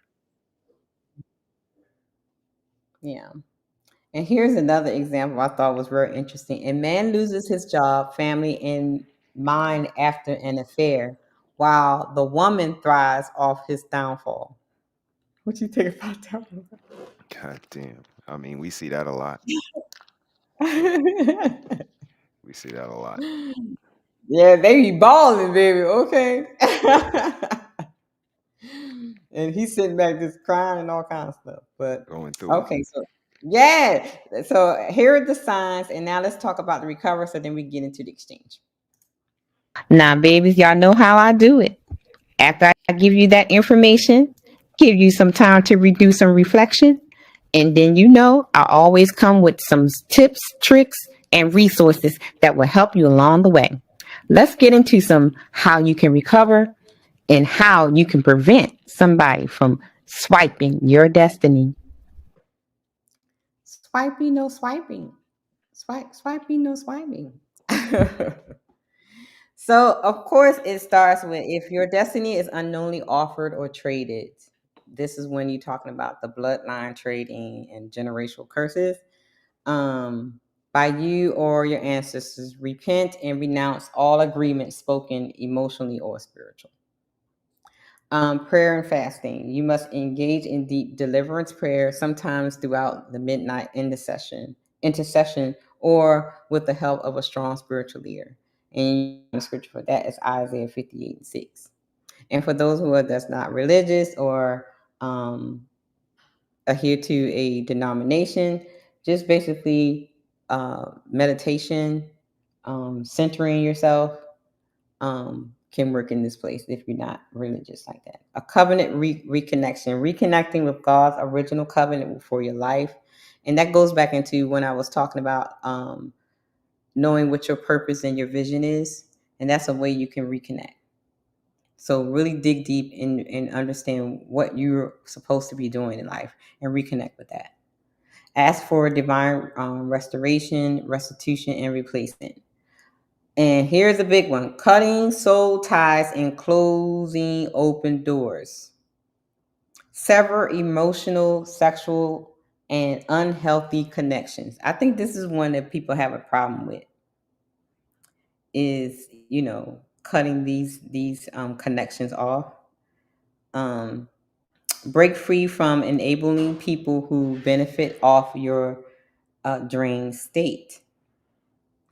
Dream investigations or prophetic insight. Go back and revisit strange dreams for clues. We will talk about how to interpret your dreams in a later date. Spiritual discernment. Know when admiration turns into demonic access. And know that not all imitation is flattery. Okay. Cut off relationships where there's jealousy cloaked as support. OMG. Let me say that again. Cut off relationships where there's jealousy cloaked in support. Where there's jealousy cloaked in friendship. Okay? Don't overshare. Your dreams are spiritual seeds. Don't plant them in envious soil. Move in silence. Some things you just have to move in silence. Some things you don't need to tell everybody. Don't tell them your plans. Don't tell them what you're going to do or what you're working on. Just say, I'm working, baby. Okay. Learning new things. I'm working. Breaking envious soul ties. Every emotional tether tied to me through envy, I cut it by fire. Declare ownership of your destiny. What God gave me is mine. I recover every stolen virtue, glory, opportunity in the name of Jesus. So those were just some things that you can say, affirmations you can say when you realize that you are being attacked by someone that's trying to swipe your destiny. Or you can just find them and beat them up. Speak it. No.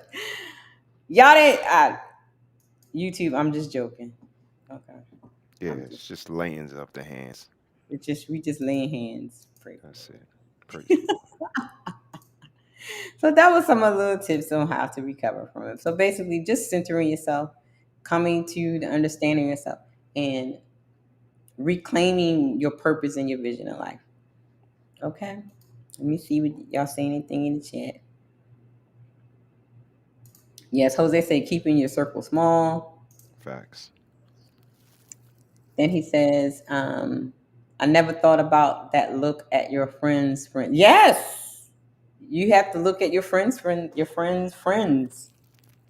Because, sometimes they're talk about you to their friends. Like I had this one friend associate, brother, you remember her, the one, and I remember I had let her and her son come to live with me because they were homeless again, and so I would go to work and leave them there, and my neighbor came to me. She's like, I walked up on her and she was out by the pool she was just talking about you. She was like, I thought that was your friend. And it was so interesting because like she had other friends, outside of the friend circle, she had other friends. and like she would be on the phone with them, and then I was like, these people know more about me than I. Right. You know what I mean? I don't even know these people. I'm like, I don't even know this child name. How she knowing about my son? No, this is because and look, and here's another thing. Beware of people like to run their goddamn mouth all the time. Talk about it. Beware of people just like to talk. I don't like to talk. I get on this panel and look. But somebody that can talk for hours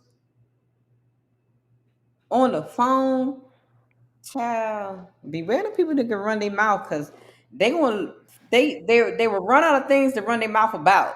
And so then that's when they start talking about you. That's a fact. They get bored and shit. Just make up shit. That's the most It's all annoying exactly. person. Like, nigga, you ain't have to say that. That was unnecessary. He making up stuff. Damn. You're like, what? That's crazy. Oh my goodness. That's crazy. So Jose says, you know, my pastor Anthony Smith, he told me not to curse for a week. Okay. Okay. God. Okay. And are you adhering to what he said? That's right, Jose. Hold fast, brother. Be strong. You can do it. You can do it. That's a fact. You can do it. So we are about to go over the exchange, but let me just remind y'all of the paper towel fund. Don't forget to support the Paper Towel Fund on Cashapp, RedLipstickVibes. I got work on his hips. Okay. I see you working. I see you working. I mean, just learning new things, just learning new things. You know me, I'm forever learning, brother. You know I'm forever learning. If you can drop the link to the live that you did on Diddy and them, drop the link in the chat so we can spam the chat with that. Okay. So people can go and watch that whole thing. I could not find the part that I wanted on there, bro. So we're gonna have to fill in. Yeah, let's talk about it. Let's talk about it. So here's what brought me to this topic. Not just the exchange here with P. Diddy and Biggie, but a few other things I've been seeing in the internet, Donald Trump's internet and stuff. I need to call it Elon Musk internet. Facts. We need to call it Elon Musk. I heard they got a divorce too. I heard they got a divorce. We gotta call it Elon Musk internet. Fact. Because I was looking for really a really good example of an actual destiny swipe, right? And I wanted to get, because a lot of the information I gave out today was rooted in a lot of spiritual stuff and divination and stuff. But I know people like, I don't believe it, but I need to tell you this stuff is real, okay? And we're about to hear about it. I did pull some clips together, brother, so we can just go through the little clips, and then if you have something that you want to add to you can add the clips or whatever you want to add. So, guys, let's get into the exchange, y'all. The destiny swiping. Your life, their rise, but for how long? Okay. We're going to talk about Mr. Diddy. Yes. We're going to talk about Mr. Diddy. Yes, we're going to talk about him. Let me get my clips. Where is it? Oh, here it is. So I found some clips and we can get into it.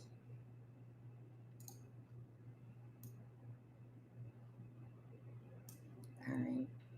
Now this first one, brother, was creepy to me, baby. Okay. All right, guys, here we go.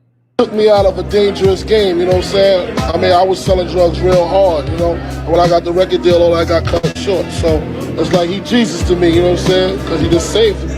And it's real. This man said that P. Diddy was like Jesus to him. He saved him. Facts. That's a fact. That's cool. I go all out. Nah, I ain't saying none of that. I'm not Jesus. To Jesus. me, I look at him like I say Jesus. And the next question is. Why you see how he put his hand on his mouth? Like, what's going on here? Yeah, and downplayed it like real smooth. I mean, so when you selling crack one week and then you on tour the next week, like that man created an avenue for him that he didn't think existed. Like coming from where we come from, it's only a few ways you make it out. You know what I mean? And he actually met this boy that was business minded and he kind of changed his life. So, he was kind of Jesus to this man. But again, when we hear these things and you the man standing next to the man and you don't want to be Robin, you want to be Batman, like I alluded to Jim Jones as well. Like he was the same thing. Like he stood next to Cameron as a hype man. Puffy was a hype man, but they don't like that. Like I don't know if it's Harlem or what, but those guys, they don't like to be number two. So they move you out the way and then they act like they created the blueprint. And again, like you said, we see that in the internet world. We see it in the real world. Like you didn't create this, but like I said in the chat, it's the people that listen, the people that act like they innovated it. It's the you right people and the like, Right, you guys exactly. are dangerous because they didn't they didn't do that. Yeah. So my suggestion is just continue to be original. Like I said, they lack originality, so keep being original. They steal from you, create something else. You know what I mean? Like show them that no matter what they do, they can't stop you. So, but Destiny swiping is a real thing, man. Rest in peace, Chris. Watch out for the thunder out this month. You saved me. Love you.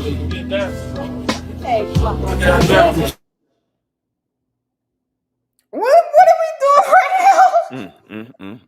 It's a lot. It's very feelsy, handsy, touchy. Very. You like you love me. Damn, baby. Oh boy, here we go. Dude is a demon, bro. Dude is a demon. I realized he was a demon at Shine trial. And I don't care what nobody say, man. And like when people still talking, keep on talking. If that priest ever come out and he talking, if people keep talking, you'll find out that a lot of the Gene Deal has said has been the truth and nothing but the truth. I was there. I was there when that priest or whoever he was rubbed that stuff on his head, put his hand on top of him, told him to grab the bird out the cage, the white dove, and he threw the dove in the air, and the dove acted like he ain't have no wings and hit the fucking ground. Boom! Yeah. These niggas is evil, yo. Yeah, I heard this story before. I was surprised that he did that in front of the security guard though. I mean, they're paid to have a certain sophistication. They see a lot of things, sis. So once you start getting immune, you see it, don't say nothing. They hand you some money. Every man has a price, and like he said, he was there, and that's my thing about Gene. You were there, Gene. You were there for a while, dog. It was a lot of stuff happening on your watch, and you went to work the next day. So yeah, you ultimately stopped working, but how long did it take? How much did you see? Did you go to work the next day after you seen him become deaf right in front of your face and stop the bird from living? But ironically, did you hear the story about Jay-Z where the bird just ran into him when he walked out? Like these guys have an energy that they walk with, and people try to act like they don't see it. Yeah, that's the thing. I'm like the man, especially with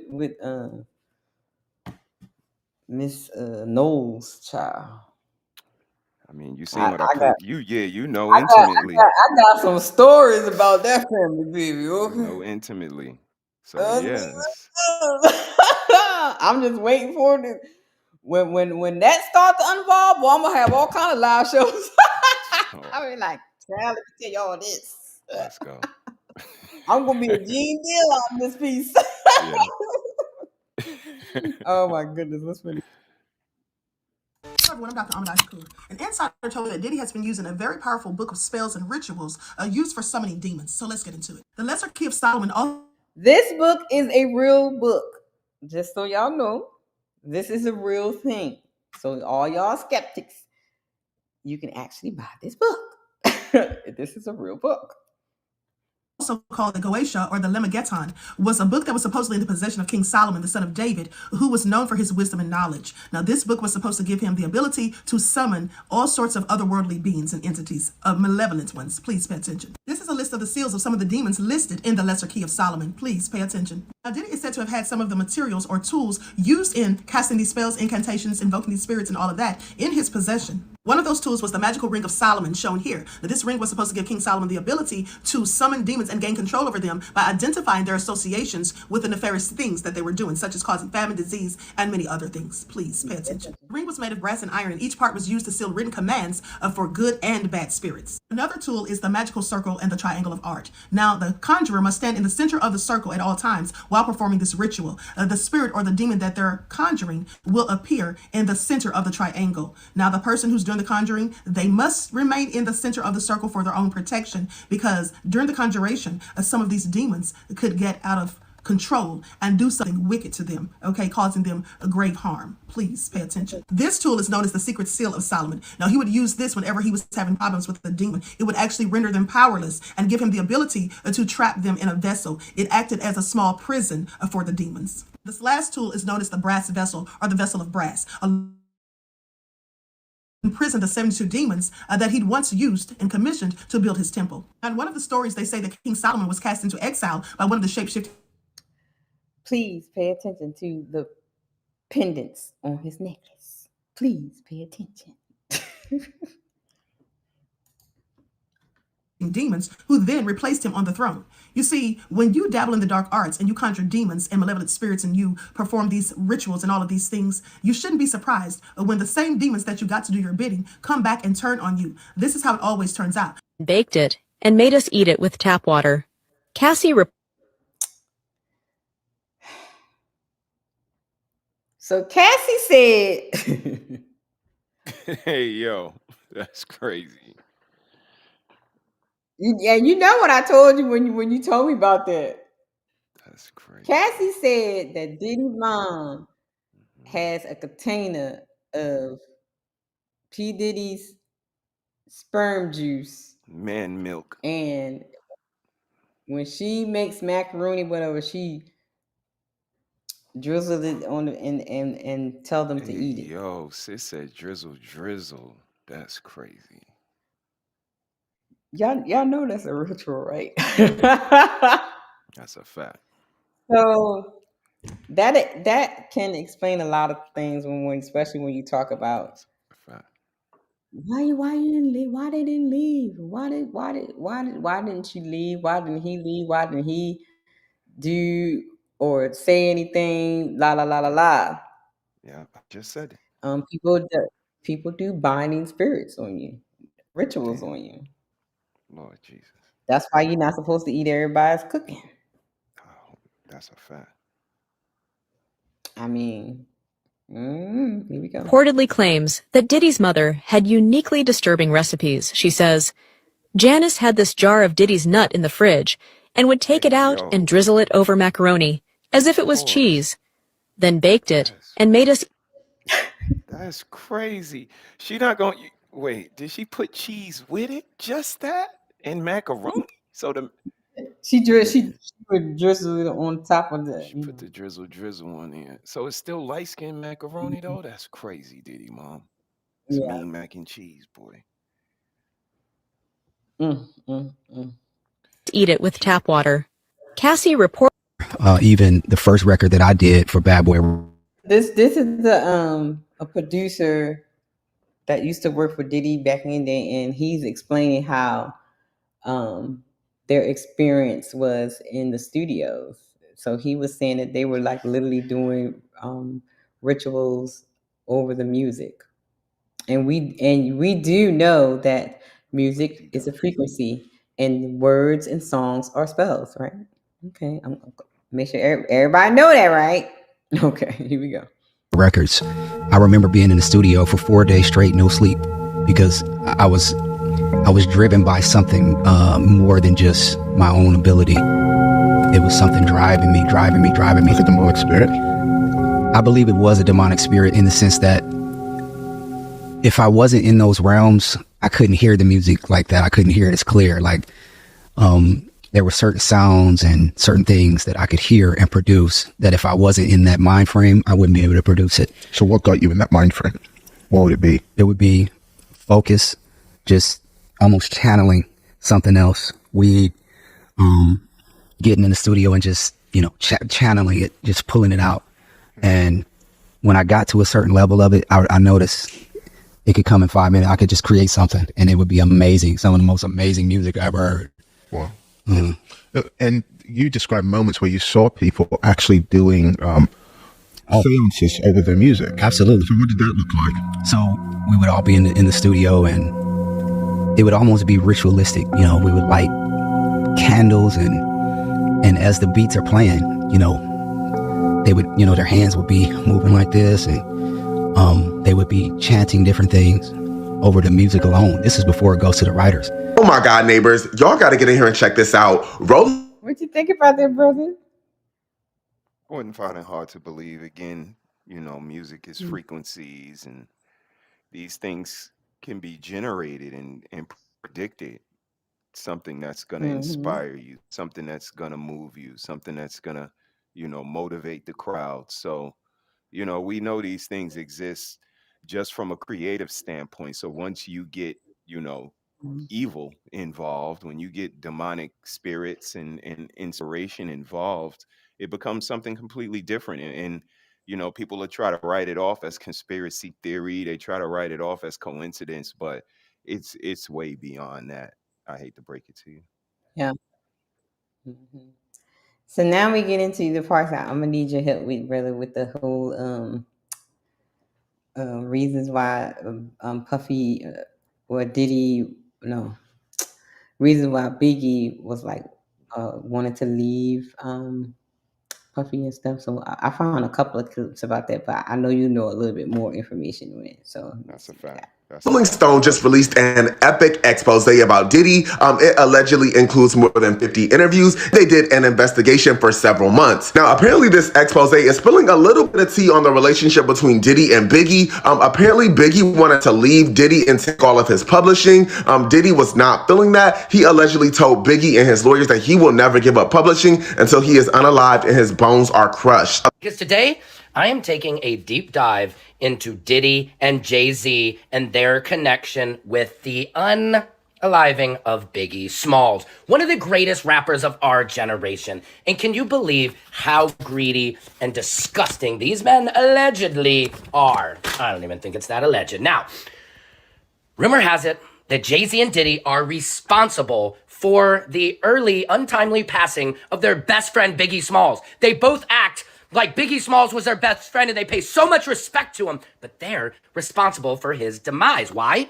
Because Biggie was in an illegal battle with Diddy to get his publishing rights so he could start his own record label. But Diddy and Jay-Z didn't want that to happen. They wanted to control the money. Now, that's where Uncle Ron comes in. You can look him up on TikTok. Uncle Ron used to be a security guard, a good friend of mine too. I knew the man back in the day.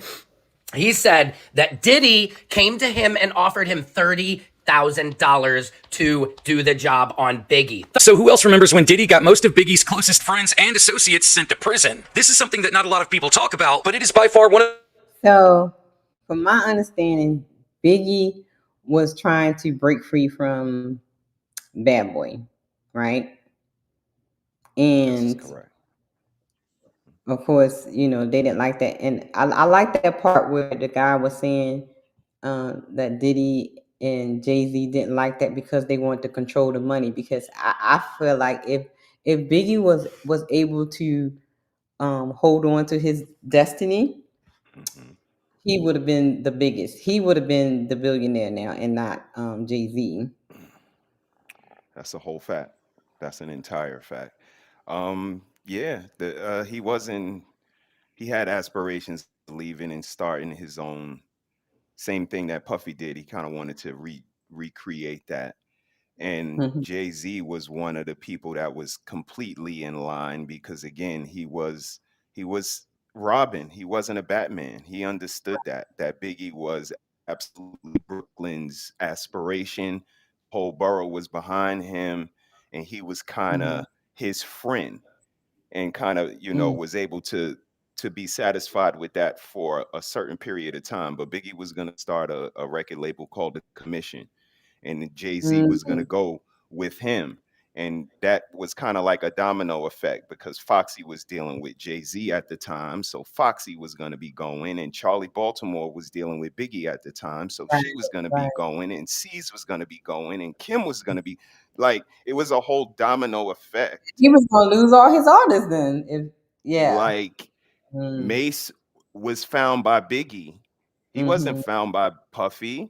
So it was going to be a whole lot shift in the music business with Biggie making that move. And again, the clothing line that was called Brooklyn Mint. He had aspirations for a restaurant that was called Big Papa's. And if you just look at it, they kind of took everything that he was going to become. Brooklyn Mint became Sean John and Rockaware, and Big Papa's became Justin's, and it was just destiny swapping. Him and Faith were the original entertainment couple. Light-skinned girl, Bed-Stuy guy. What a coincidence. Yeah. That you fast forward a few years later and you got this entertainment couple. This light-skinned girl with this Bed-Stuy guy, this New York swag, and he's from NY, and I got his fitted hat. Like, they took their whole swag and ran with she it. was a hot singer. She was like one of the top singers as well. So it's like, it's funny how they mimicking their life. And if you go down the rabbit hole at the end, you'll see Jay-Z had 1 Grammy before he married Beyonce. He won like 22 after he married her. Look, so that's a whole other show, bro. Crazy work. So here, this guy is saying during this time, we see how Diddy was getting rid of all the people that were close to Biggie to keep him under control. So let's check this out.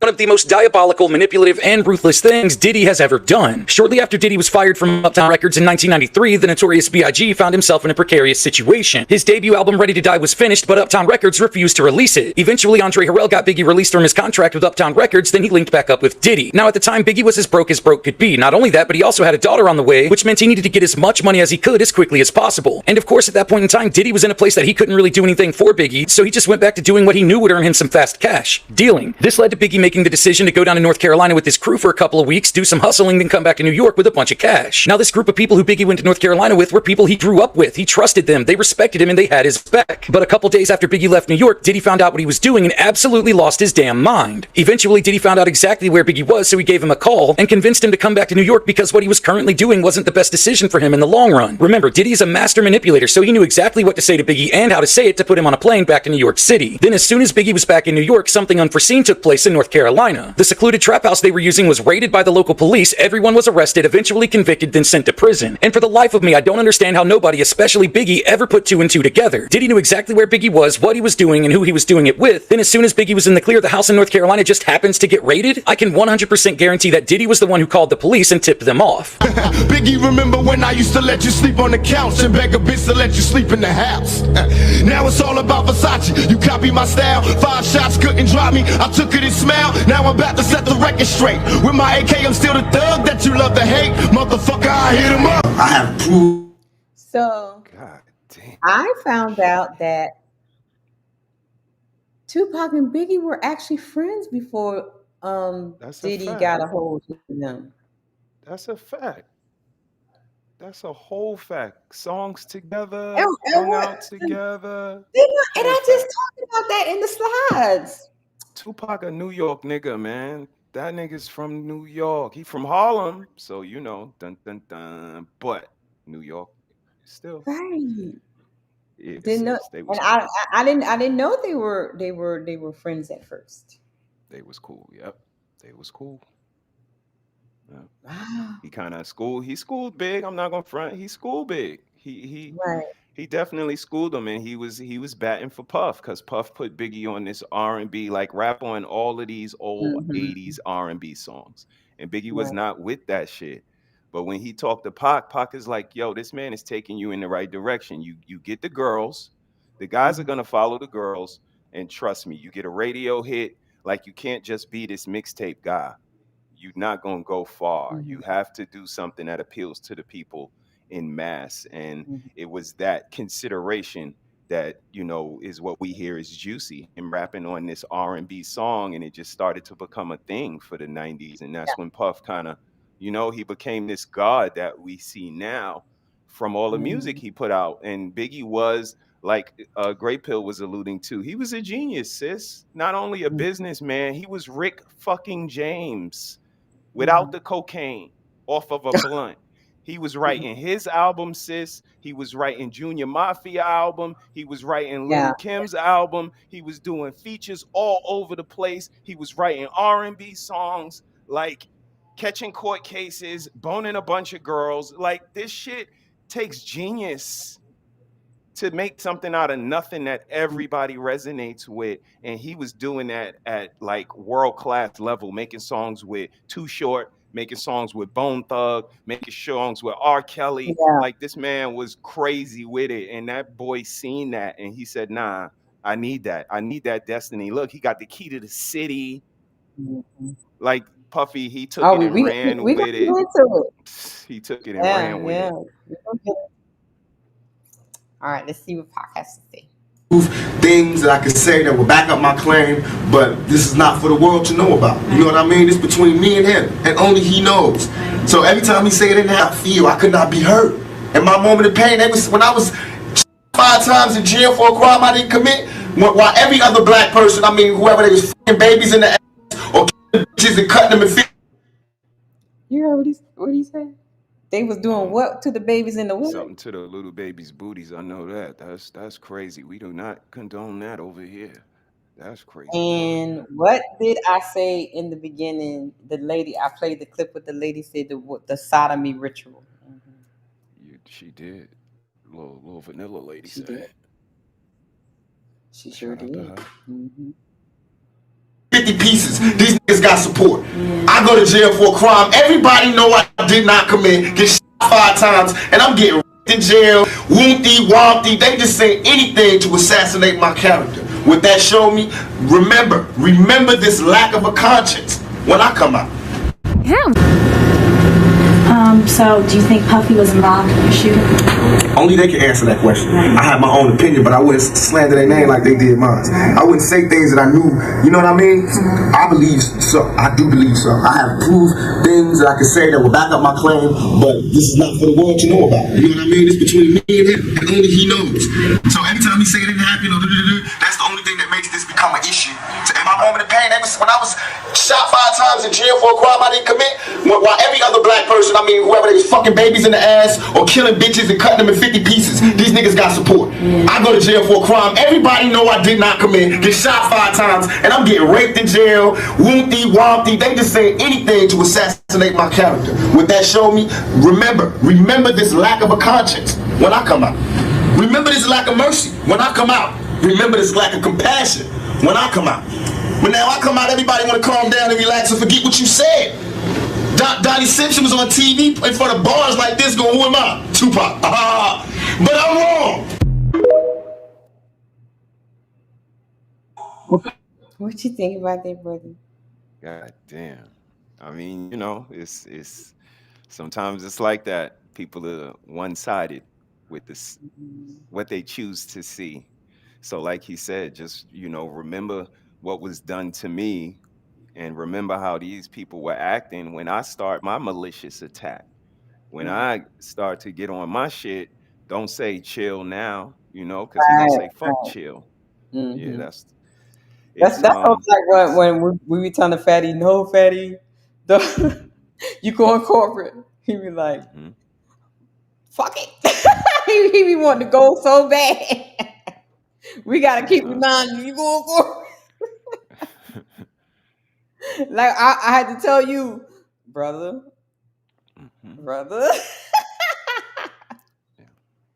You be getting your little slide shots, and I'll be like, oh my god, I'm gonna get brother. Yeah, I gotta work on it. I gotta work on that. I'm working on it. I'm working on it. Work on that, brother. We gotta work on it. I am, sis. I will. Oh my goodness. All right, here we go. Puff was in that tub spilling mo. The after party then freaking off. I'm supposed to be locked up too. Get my lady dick, my young hoes, PP. I'm supposed to be locked up too. Get a couple chicks, get them to try to do E. Hopefully they're menage before I reach my garage. I'm supposed to be locked up too. Got lame bitches trying to fuck with my case. Same lame bitch I bust in her face. I'm supposed to be locked up too. I'm like, at this rate, ma, you never graduate. She said, I ain't no fool, I make it up in summer school. I'm supposed to be locked up too. Man, I gotta get my soul right. For I'm locked up for my whole life. I'm supposed to be locked up too. Jiggle, Kelly, not guilty. Try to charge me, but I'm not guilty. I got all my mommies. I got all of my mommy. Tell me what you want. Tell me I am the one. what you want from me. Not guilty. I'm supposed to be locked up too. That's crazy. I mean, he said, not me. That's a fact. Lord Jesus. He said it. It's all right there, man. Right. Exactly. It's all right there. All right, let's see what little Kim had to say. He knew that I was going to tell Ms. Wallace all what happened. Now, I don't know about y'all, but that seems like a man with a shady secret to me. Gene then said something interesting about how Biggie was trying to get his publishing rights away from Diddy, as well as preventing Diddy from getting his hands on his new publishing rights. Puff was robbing him and had robbed him out of his publishing and his marketing. Puff seen how Big learned how to put his publishing in other people's name to stop him from getting the money that he was owed. But Big had to play the game because Big wanted to get his publishing back and his marketing. But his bodyguards were not the only ones exposing him, because rapper 50 Cent also hinted that Diddy knew who pulled the trigger. In his song Hip Hop, 50 Cent said, "Who shot Biggie Smalls? If we don't get them, they gon' kill us all." Man, Puffy know who hit that man. He scared them boys from the west side gonna break him off. He talked me into letting him go and do an album on another label and got his own label, and it was no problem.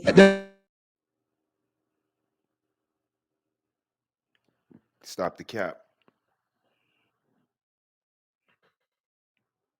That nigga lying. You on mute, sis. So I know you was about to say something crazy. Oh, I was saying, I was asking you, is that true? But is that true what he was saying? That Nah, stop the cap. He wasn't cool with that. He wasn't cool with that at all. Stop the cap.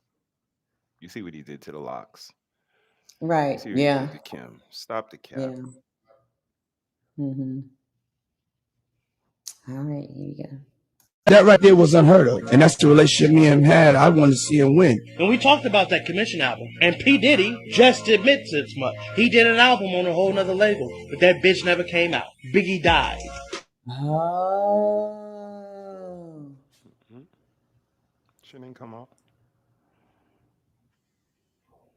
Puffy a liar. So who has it?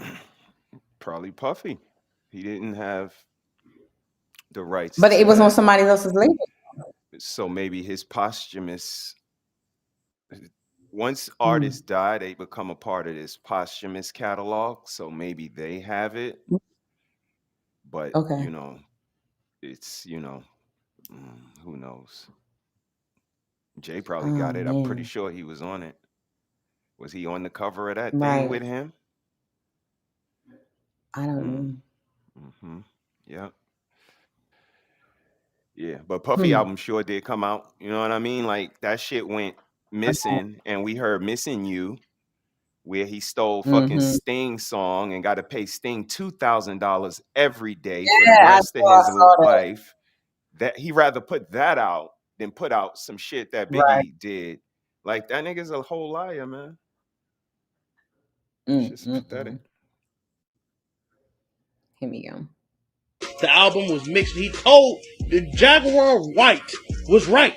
P. Diddy admits about the unreleased album. And a lot of people in the comments talk about she don't know what the fuck she's talking about. Well, clearly she do. Why did it come out? Why? Oh, he was on the album with Right him. there, he was a big part of his plans. Because again, they were very influential in New York City. So with them two, once you get them two, you get everybody else. Especially everybody that's under them, because they got people under them. Jay had Foxy at the time, and he got Bleak, and he started to, you know what I mean? Like he started to get some movement, but he wasn't the man. So nobody really cares that much about Bleak and about Beans and about a Mill and about Freeway and Chris and Neef. We really, okay, whatever. Y'all doing y'all thing over there. But once Biggie got moved off the chessboard, now they became a big thing. And it was so Jay-Z probably got this shit. He just, he ain't gonna let y'all know he got it though. And he probably, that's when he probably been remixing to make it seem like it's his. You know how he like to steal lyrics and stuff. I mean, y'all hear it. It's right there for us to hear. He not a writer, he a biter. Yeah. Didn't Biggie's unreleased album come out? Because if it came out, then P. Diddy wouldn't be able to make that kind of money because he just told us it was with another record label and he allowed it. Of course. You understand?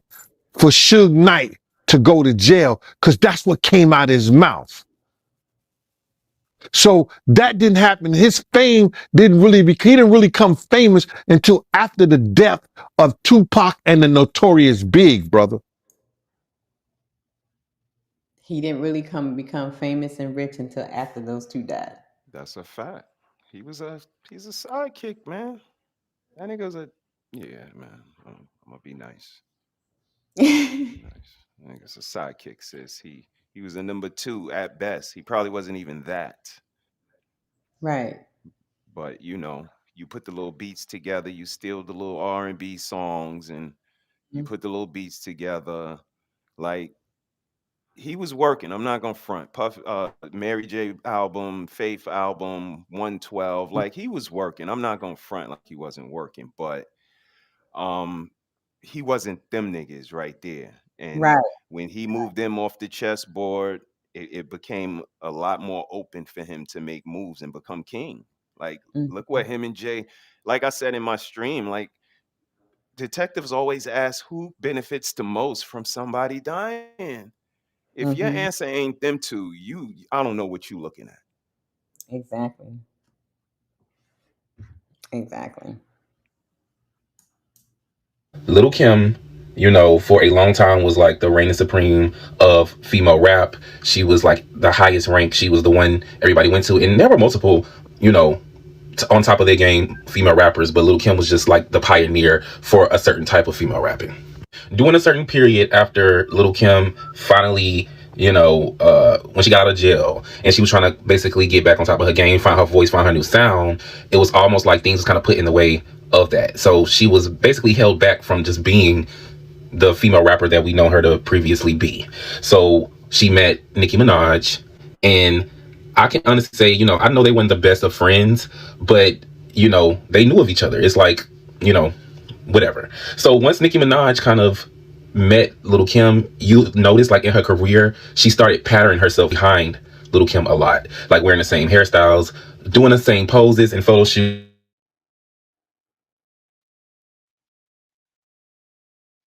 That's a fact. Yes, indeed. You want mute. What did I tell y'all in front of the stream before? Identity swiping. Nicki Minaj took Little Kim's whole rap persona. Damn.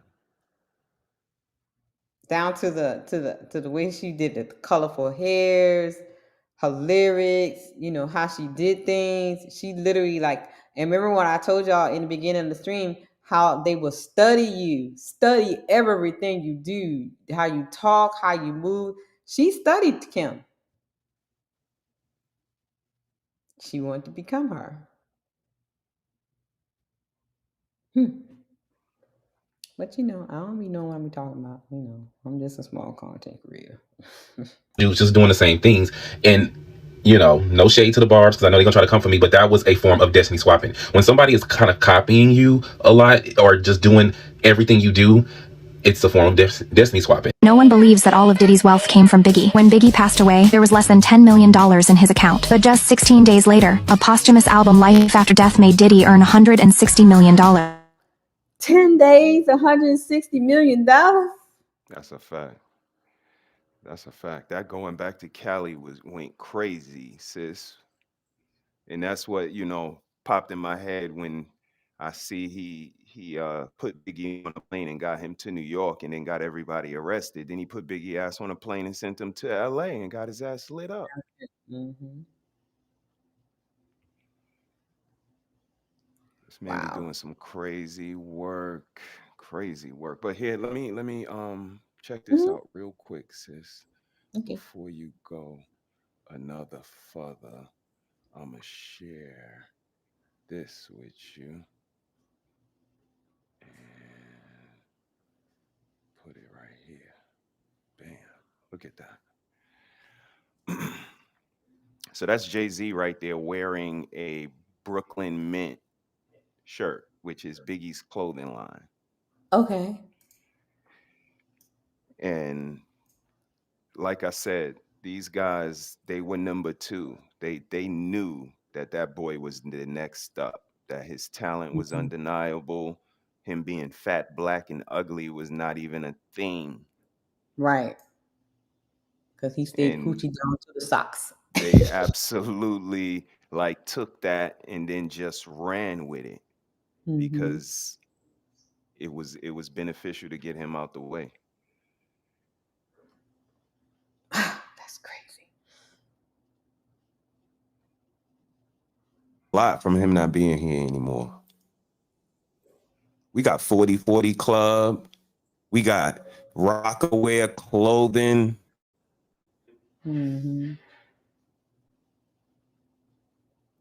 We got Justice Restaurant. We got Sean John.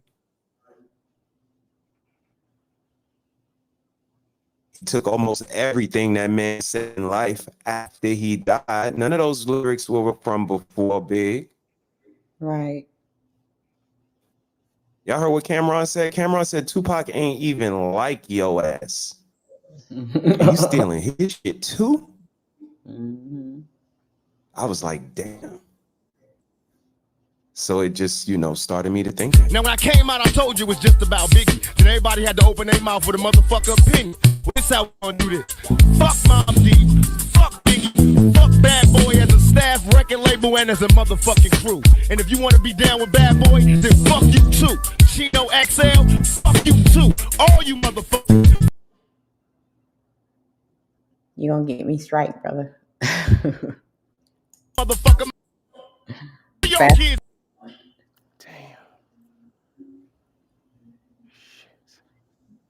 Yeah, you gotta mute that music. I'm gonna end up like Black TV on the strike list. You know what I mean? Like crazy. Yeah, he was passionate about that. And like I said, all of these things that we see come up from these guys, so coincidental that this man had all of these same aspirations. So Right. I remember you was going down a list of the similarities. He had the clothing. They opened up Sean John, and then he had the Rockaway. Then the restaurant that he wanted. Then both of them they was like doing the same. They was swapping his destiny. They were. And the thing about it, before they you could only do it if he was unalived. Right. Blood ritual. And what shows it to me is that his mom, Biggie's mom, rest in peace, Mama Wallace, and his kids, I ain't seen a picture with CJ and Jay-Z or Tati with Jay-Z. Mrs. Wallace was vocal about not liking them niggas. Like, that's the proof right there. Yeah, most definitely.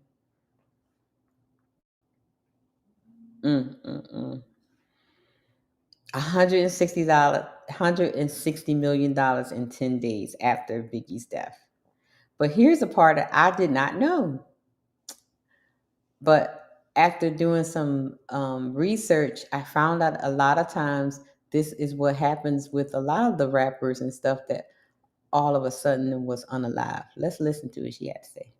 This album sold over 10 million copies and became one of the best-selling albums in hip-hop history. According to insiders, Biggie had planned to leave Bad Boy Records before his death because he realized he was in financial trouble and was even forced to sell his music copyrights to Diddy at a low price. Biggie felt betrayed, and it was through controlling these copyrights that Diddy's net worth soared to $600 million US. Even more suspicious is that Biggie had no plans to be in Los Angeles on the last day of his life. He was originally scheduled to go to Europe to promote his new album, but was asked by Diddy to change his plans. Moreover, Diddy had taken out a huge insurance policy on That's a whole fact. I did not know that. And I found out like Young Dolph, Nipsey, what's his name? Testion, what's the other one? The one that died and he showed his address and they came for him. What is his name? Pop Smoke. They all had insurance policies. The record labels had insurance policies on all of them. Yeah. That's that. Yeah, yes, sis. Yeah. Yes. Not just them either. Sis. Walmart workers, Target workers, like it's yes. You're more beneficial dead than you are alive. Absolutely. Again, they have a whole managing company that just manages posthumous artists. Once you die, you automatically Prince, Mike, like everybody, unless you own your rights. And what a coincidence that everybody that try to get their rights, get their publishing, get their masters, they end up done. So like they want this catalog. This is why Michael having the Beatles was a problem. Like the powers that be want these catalogs. So I heard Corey Holcomb say something. I'm not sure if you've seen this on the internet. He said he's very scared for Mariah Carey. Her catalog is extensive. They may put her ass in the ground for her catalog posthumously. So, you know, baby girl, watch yourself, Mariah. All praises to you. But yeah, this is what they do. Shout out to Russell Wilson for buying Sierras. Yep. I mean, she's not like, you know, a big star, but at least, you know, he did something significant for buying her publishing. It's savvy. Again, this is kind of what we be talking about, sis. These things are like people show you who they are, right? That all started from a wallet. He had a wallet that was beat up and she kind of cared for him and let him know like these things grow. This is what marriage can be. Not saying all marriages are gonna be. Sorry, y'all, you know, Tony Braxton and the rest of y'all. But this is what it can be. You know, people can care for each other and do things that are in each other's best interest. And getting your masters, why they even call them masters if you ain't a damn slave? Get back your masters, artists. Like that's your work. You should have never let them have it in the beginning. Right.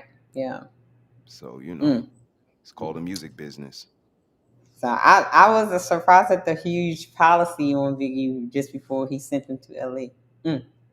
Biggie. Some people say this was not an accident, but a well-planned last show. His former bodyguard also revealed that Biggie's mother and family have been under Diddy's surveillance all along, despite her consistent support for those who have tried to expose Diddy's misconduct. Ooh, if you know, you know. I got a lot of stuff on your mind, you know what I'm saying? You're writing this song for like 30 days. There ain't no excuse for that. It's a video of Puff Daddy saying Biggie was taking way too long to write a song, but there's a lot more going on than what's just happening on the surface. Now, if you know what was going on in Biggie's head during this time period, you know exactly why he was taking his time while writing that song. Fact. Remember when Puffy's bodyguard, Gene Deal, said this? How you gonna take me with you and you broke? He said, I'm broke. I said, yeah, you broke, man. And he was like, yo, how you know that? I said, talking around their mouth big. Gene Deal spent a lot of time around Biggie during the last days of his life and had the inside scoop about what Biggie was actually planning on doing. According to him, the notorious B.I.G. was flat broke because he was locked in a bad contract with Bad Boy, but was planning on leaving the label for another record label. He said, but I'm about to get this money. Said, yeah, look at this. I think the contract was for so many years for like, it comes out to like $62 million. That's what I said. All of these moves would have been made during the time Biggie was recording Life After Death, so it would make a lot of sense as to why Biggie was taking his time writing a song and saying his reason for doing so was because he had a lot on his mind. Now, the rumor mill says that Puffy would have got wind of this and would have tried to stop Biggie from leaving the label by any means necessary, which Yo, sis. Yeah. Right now, this nigga is going through a divorce. This nigga just was in a car accident. He broke his leg. Mm-hmm. Like, he do got a lot on his mind right now. He's not lying. He got this whole Tupac shit going on with the East and West. He got the feds watching him. They was watching him when he got lit up. They were watching him. He got all of this going through his mind. And look at this workhorse nigga like, Machine. Keep bringing me more music. Like, nigga, give me a minute. I'm my baby, my family. I'm pulling away from all the women in my life. My mother don't like you. Like, think about all this stuff. You ain't like she just started not liking him. She ain't like that nigga from the first day. Mama see this shit. Yeah. Mama's like, nah, this Harlem nigga, baby, don't fuck with this nigga. He ain't from Brooklyn. Where he from? He Caribbean? Nah, mama. Who his daddy? Who his mama? I don't know. He from this. All of this shit is going on. Faith can't stand him. She's sleeping with Tupac. He think in his mind. Like, all of this shit is going on. So, you know, just to be telling him to put out work is kind of crazy to me. But, you know, I digress. You better do it fast too. Dude is wild. So here is another example of how these people do Destiny swipes. God was a blood sacrifice, destiny swap for the fame and fortune of Jay-Z and Beyonce. That I don't care what nobody that was one of the most obvious Destiny swipes ever. Obvious. I mean, obvious. A blind person could tell what that was. Look at the Rock the Boat video and the Survivor video. Exactly. And come back and talk to us. And again, you know, that girl is something unique because with all of these things that come out, all of these different TikToks and scenarios, I wonder if she in the kitchen like, yo, baby, is any of this shit true? Like, yo, do you know? Like, you know this nigga they say you know? Do you, like, this girl really worked for the cartel? Hey, or she knows. Either way, you know what I mean? Like, what's going on with this chick, yo? Whatever, man. I'm not a fan of her. Never been. So, yeah. You know, whatever. But the funny thing is, last week, Mace made some comments about Destiny and how he knew this day would come, right? It's as if Mace predicted, you know, this ending for Diddy. It's interesting, the timing of these comments. And for those who didn't see the clip, I'll make sure to leave it at the end. But, you know, reflecting back in 2024, I mean, there's so many talented artists that were a part of the Bad Boy label that are no longer here to see what is going on with Diddy. And like I said, some would say this is his karma for all the wrong he's done to the people that's helped keep Bad Boy alive over the years. You know what I mean? So again, y'all let me know, what are your thoughts on this Diddy controversy? Did you predict this in 2024 for Diddy? And where do you think this goes? I look at him like, I say Jesus. And the next question is, what is happening right here? That's crazy work. What is crazy work, big. Damn, Chris. Oh, that's crazy. That might be a cover or something that they shot too. I'm kind of remembering these outfits. Yeah, that's crazy work, y'all. Damn.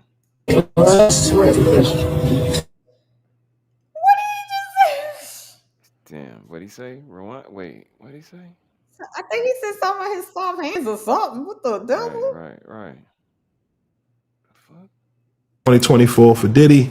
And where do you think this goes? I look at him like, I say Jesus. And the next question is,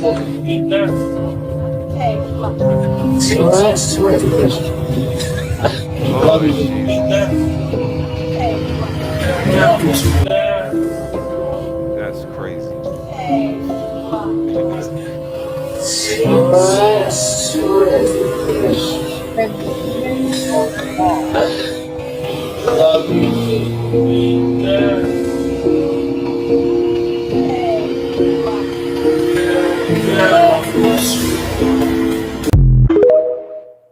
Hey, yo, pause. That's crazy work. That's that sodomy ritual in nut macaroni and cheese. Facts. That's crazy. Macaroni and cheese is crazy. We got one more minute. Wow. He couldn't even make his own son a star. He couldn't even make his own son a star. I'm good with this nigga losing everything. I was here to let y'all know he didn't deserve an honorary degree from Howard University. I was here to let y'all know he didn't deserve the key to the city. I was here to let y'all know he didn't deserve all that good son stuff that he tried to portray. He wasn't a good son because he was cussing his mom out, talking all kinds of shit about him. He even said that my mama could put her palms on the floor. What kind of shit is that? Because they be having sex with each other. But I digress. That was their relationship, though. Tried to portray that he grew up in Harlem, but it's not one block that he could go to and hang out in Harlem and say, this was my block I used to hang out on. God damn it. Lord Jesus. Well, that makes sense. What do you think about my clip that I put up, brother? I like it. I tried to find as much as I could. Like it. Informative. Just, you know, it's right there in front of you. If you can't see the writing on the wall, you know, Right. Yeah. because it's evident. Even all of the suspect stuff that Biggie is doing as well. It's all evident that everybody has a price. It's looking like, and you know, he's that type of guy that'll tap in. But the other information that he's gathering, Right. you know what I mean? And that's just one piece of the puzzle, all of the different rituals. And I don't know if they doing it consciously, subconsciously, just the man milk all over your body and putting it on the mac and cheese and like so like it's Right. it's a Okay. deeper world. It's a deeper world. So, you know, again, just beware, man. Be conscious, be diligent and govern yourself accordingly. People start showing you these little idiosyncrasies, pick up on them, yo, and you know, either call them out or remove yourself from the situation and let them know they can't do that with you. So Yeah. protect your destiny, protect yourself. Mm-hmm. Shout And out to Yanni and Fabaya, man. They introduced me to Big. So shout out to them young ladies. Shout out to LG, man. Shout out to y'all sisters. I would say, just be careful in your circle, one, and make sure don't tell everybody your stuff, right? Don't broadcast everything that you're going to do.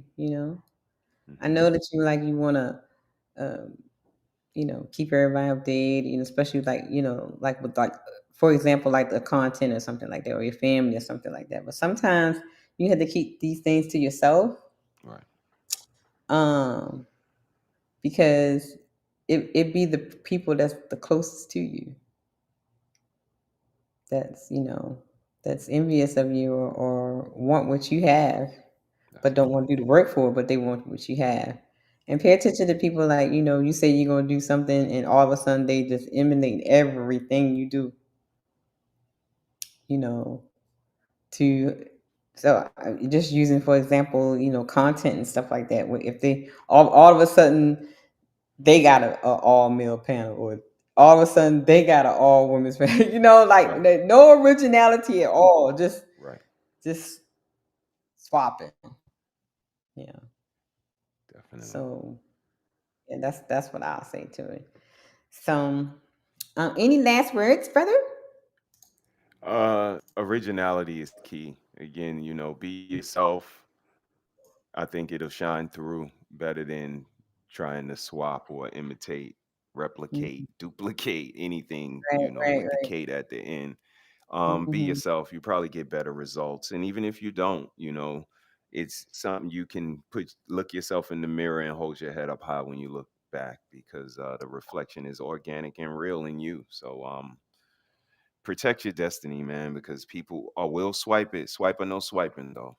Swiping, no swiping. Yeah. Shout out to thanks for the cash apps from CBZ $5 and DJ Vapors $10 cash app for the paper towel fund. And then we have Kelly. She's giving a little wave. Hey, Kelly. $4.99, and then brother gifted 1 membership. And shout out to Team Peterson for the membership. Try to keep it up. Okay. Let's do this song. Man, I'm rolling off them things. I'm loaded off them things. I'm floating off them things. I'm rolling off them things. I'm rolling off them things. I'm loaded off them things. I'm floating off them things. I'm loaded off my brain. I'm rolling off them things. Off them things. I'm loaded off them things. They on North Avenue. Shout out to North Avenue. Every time I say that, we think about North Avenue, the gas station on North Avenue in Bel Air Road. Sis, Saturday night, it seemed like the whole Baltimore was on demon time. I went to get the baby at like 2:00 in the morning. Yeah. And it was police everywhere. They was pulling over all types of people. It was highly populated and a lot of activity with sirens and lights. It was just like, I felt it. Like it's getting warm outside, brother. You know how they do when it get warm. Demon time out there. You know how they do when it get warm, brother. You know how they get. I gotta go get my baby tonight. Hyper. 1:30 in the morning. See what they doing. It's warm out tonight too. How you doing over there though? You all right? How was your day? Busy. You know I'm gonna be busy. I've been working on my paper towel fund. Okay. Don't forget to support the Paper Towel Fund on Cashapp. Red Lipstick Vibes. I gotta work on his twirl though. I gotta work on his twirl. His twirl kind of messed up. That's dope. But yeah. This kind of little dream a little bit. I had to bind some people. Yeah, I can imagine. You think I'm playing with her? It's hard out here for a pimp. Do you play? So don't play with her. Playing with. I tell people stop playing with me. You think you broke down now? Keep playing with me. You know what I mean? Keep playing with me, ma'am. You already about at death's door. Why on earth would you try to play with me? Like you forgot who I be. Like what's wrong with you, child? Trying to destiny swipe. I've seen it up close. Trying to destiny swipe. I'm like, child, ain't gonna work, man. I see you already, so it ain't gonna work. I'm like, child, you gonna go somewhere. Yeah. To the point. A lot of people. I'm sorry. No, you got this, sis. You got this. You know, and another point I wanted to bring up, beware people like try to be friends with people that you are friendly, like, just trying to incorporate themselves into like your past relationship people, and like if you dated someone that all of a sudden they want to be friends with them and calling them and all that kind of stuff. Beware of them kind of people. Child. They up to no good, I'm trying to tell you. They up to no good. And people like, oh, I want to join the tribe. No, this exclusive group. We're not taking no applications. Nikki back here champion and you back here. Lord Jesus. Y'all. What you say to? Like, yes. No new friends. Yeah, no new friends. Good. She said we good. You could be an associate, but you can't. No, we good on the friend group. We all right. People are fickle. People are fickle. So you just gotta be aware and give people the necessary rope to hang themselves. But always, like I said, be yourself. So I think that's what's unique about us is we coexist, even though we don't agree on everything all the time, but we still have a certain respect. And a lot of people don't get that. That's what it all kind of starts from. And then we build from there. So, I appreciate y'all, man. Keep being y'all. That was a fun movie night we had the other night, though. That was crazy. I know that was fun. That was crazy. I had brother watching Hell, Death, and Destruction. All type of stuff. That was nuts. That was wild. Like, look at him. I got him watching Death Kill. Yeah. But nah, this was a good Now show, I sis. just gotta Yeah. get you watching Conspiracy. Yeah, Yeah, conspiracy. but I Yeah. hope somebody get it out. It was kind of hard not to get too spiritual or whatever, because it's rooted in it, Mm-hmm. So it was kind of, so that's why I wanted to incorporate like the Biggie thing, so people can see something like practical, like Mm-hmm. they can actually see it, like that can happen outside of being, well, even though he was doing rituals and stuff, but outside of that, Mm-hmm. somebody can be so envious of you till they start to mimic everything you do, Absolutely. everything. So Absolutely. yeah. So what's going on for tomorrow, brother? I might cook something up. I've been seeing some stuff, so we might fire up. I think my baby working late again. So yeah, uh, we'll entertain the people with a Yeah. little bit of something. Hope you guys have some time. Come through. We'll be there. Shout out to Sis for always putting Okay. something informative together. Sis, we don't want to tell them too much, like you said today. So you guys make sure y'all hit the like button, subscribe, and share. Become a member of the Vibe, Red Lipstick Vibes, where the vibe is always positive. Salute to everybody that supported the channel tonight. She appreciates y'all. We appreciate y'all. And Sis, just great work, man. Informative, insightful. I'm pretty sure it's gonna spark a conversation or two. So keep doing the work, man. And everybody protect your destiny, man. Protect your damn destiny, because people are out here Yeah. thirsty. Yeah. Okay. I'm starting to lose connection and stuff, so lost in turn. Hey, you popping at the end? It's like this stuff. I saw you over there earlier. So I guess we'll see it. You guys, make sure y'all tune in to Remote Conscious Parenting for the rest of the week. And on Wednesday, we have Blueprint to a Man's Thoughts. We're gonna talk about what about the men's. Come on now. Let's go. This is for Miss or Mrs. Travel one. This one is Okay, for you. yeah. What about the men's? It's gonna be Salute. what about the men's for you Wednesday, girl? Oh boy. What I up, don't know which Travel one are One? you. Yep, greetings, greetings and blessings. All of that. So I hope I was able to articulate the information so everybody won't be like weirded out and all that kind of stuff. But it is a kind of sticky situation where you talk about destiny swiping and stuff like that. But if y'all have anything that y'all want to, talk about, you have questions about, just send me a message or comment or something. I will get it, I will do some if I don't know it off the dome, I'll do some research and get the information for you. So having said that, because I'm hungry, I made turkey wings on the grill today. Nice. Let's Yeah. go, I am sis. the That's grill right. queen now, okay? Sister Queen. I gotta give me an apron and a little, what you call it, a chef hat. I am the grill queen, okay? Look. I'm just saying. So I'm Sis going be go grilling it downstairs up. to eat me. Nice. Everything. I'm going. I know. Please. So eat my little turkey wing that I grilled today. Let's go. So having said that, brother, I see you on the instant messenger. You know it. I'll talk to you in a little bit. As soon as the show over, he do like this. Well, I'm ready to go.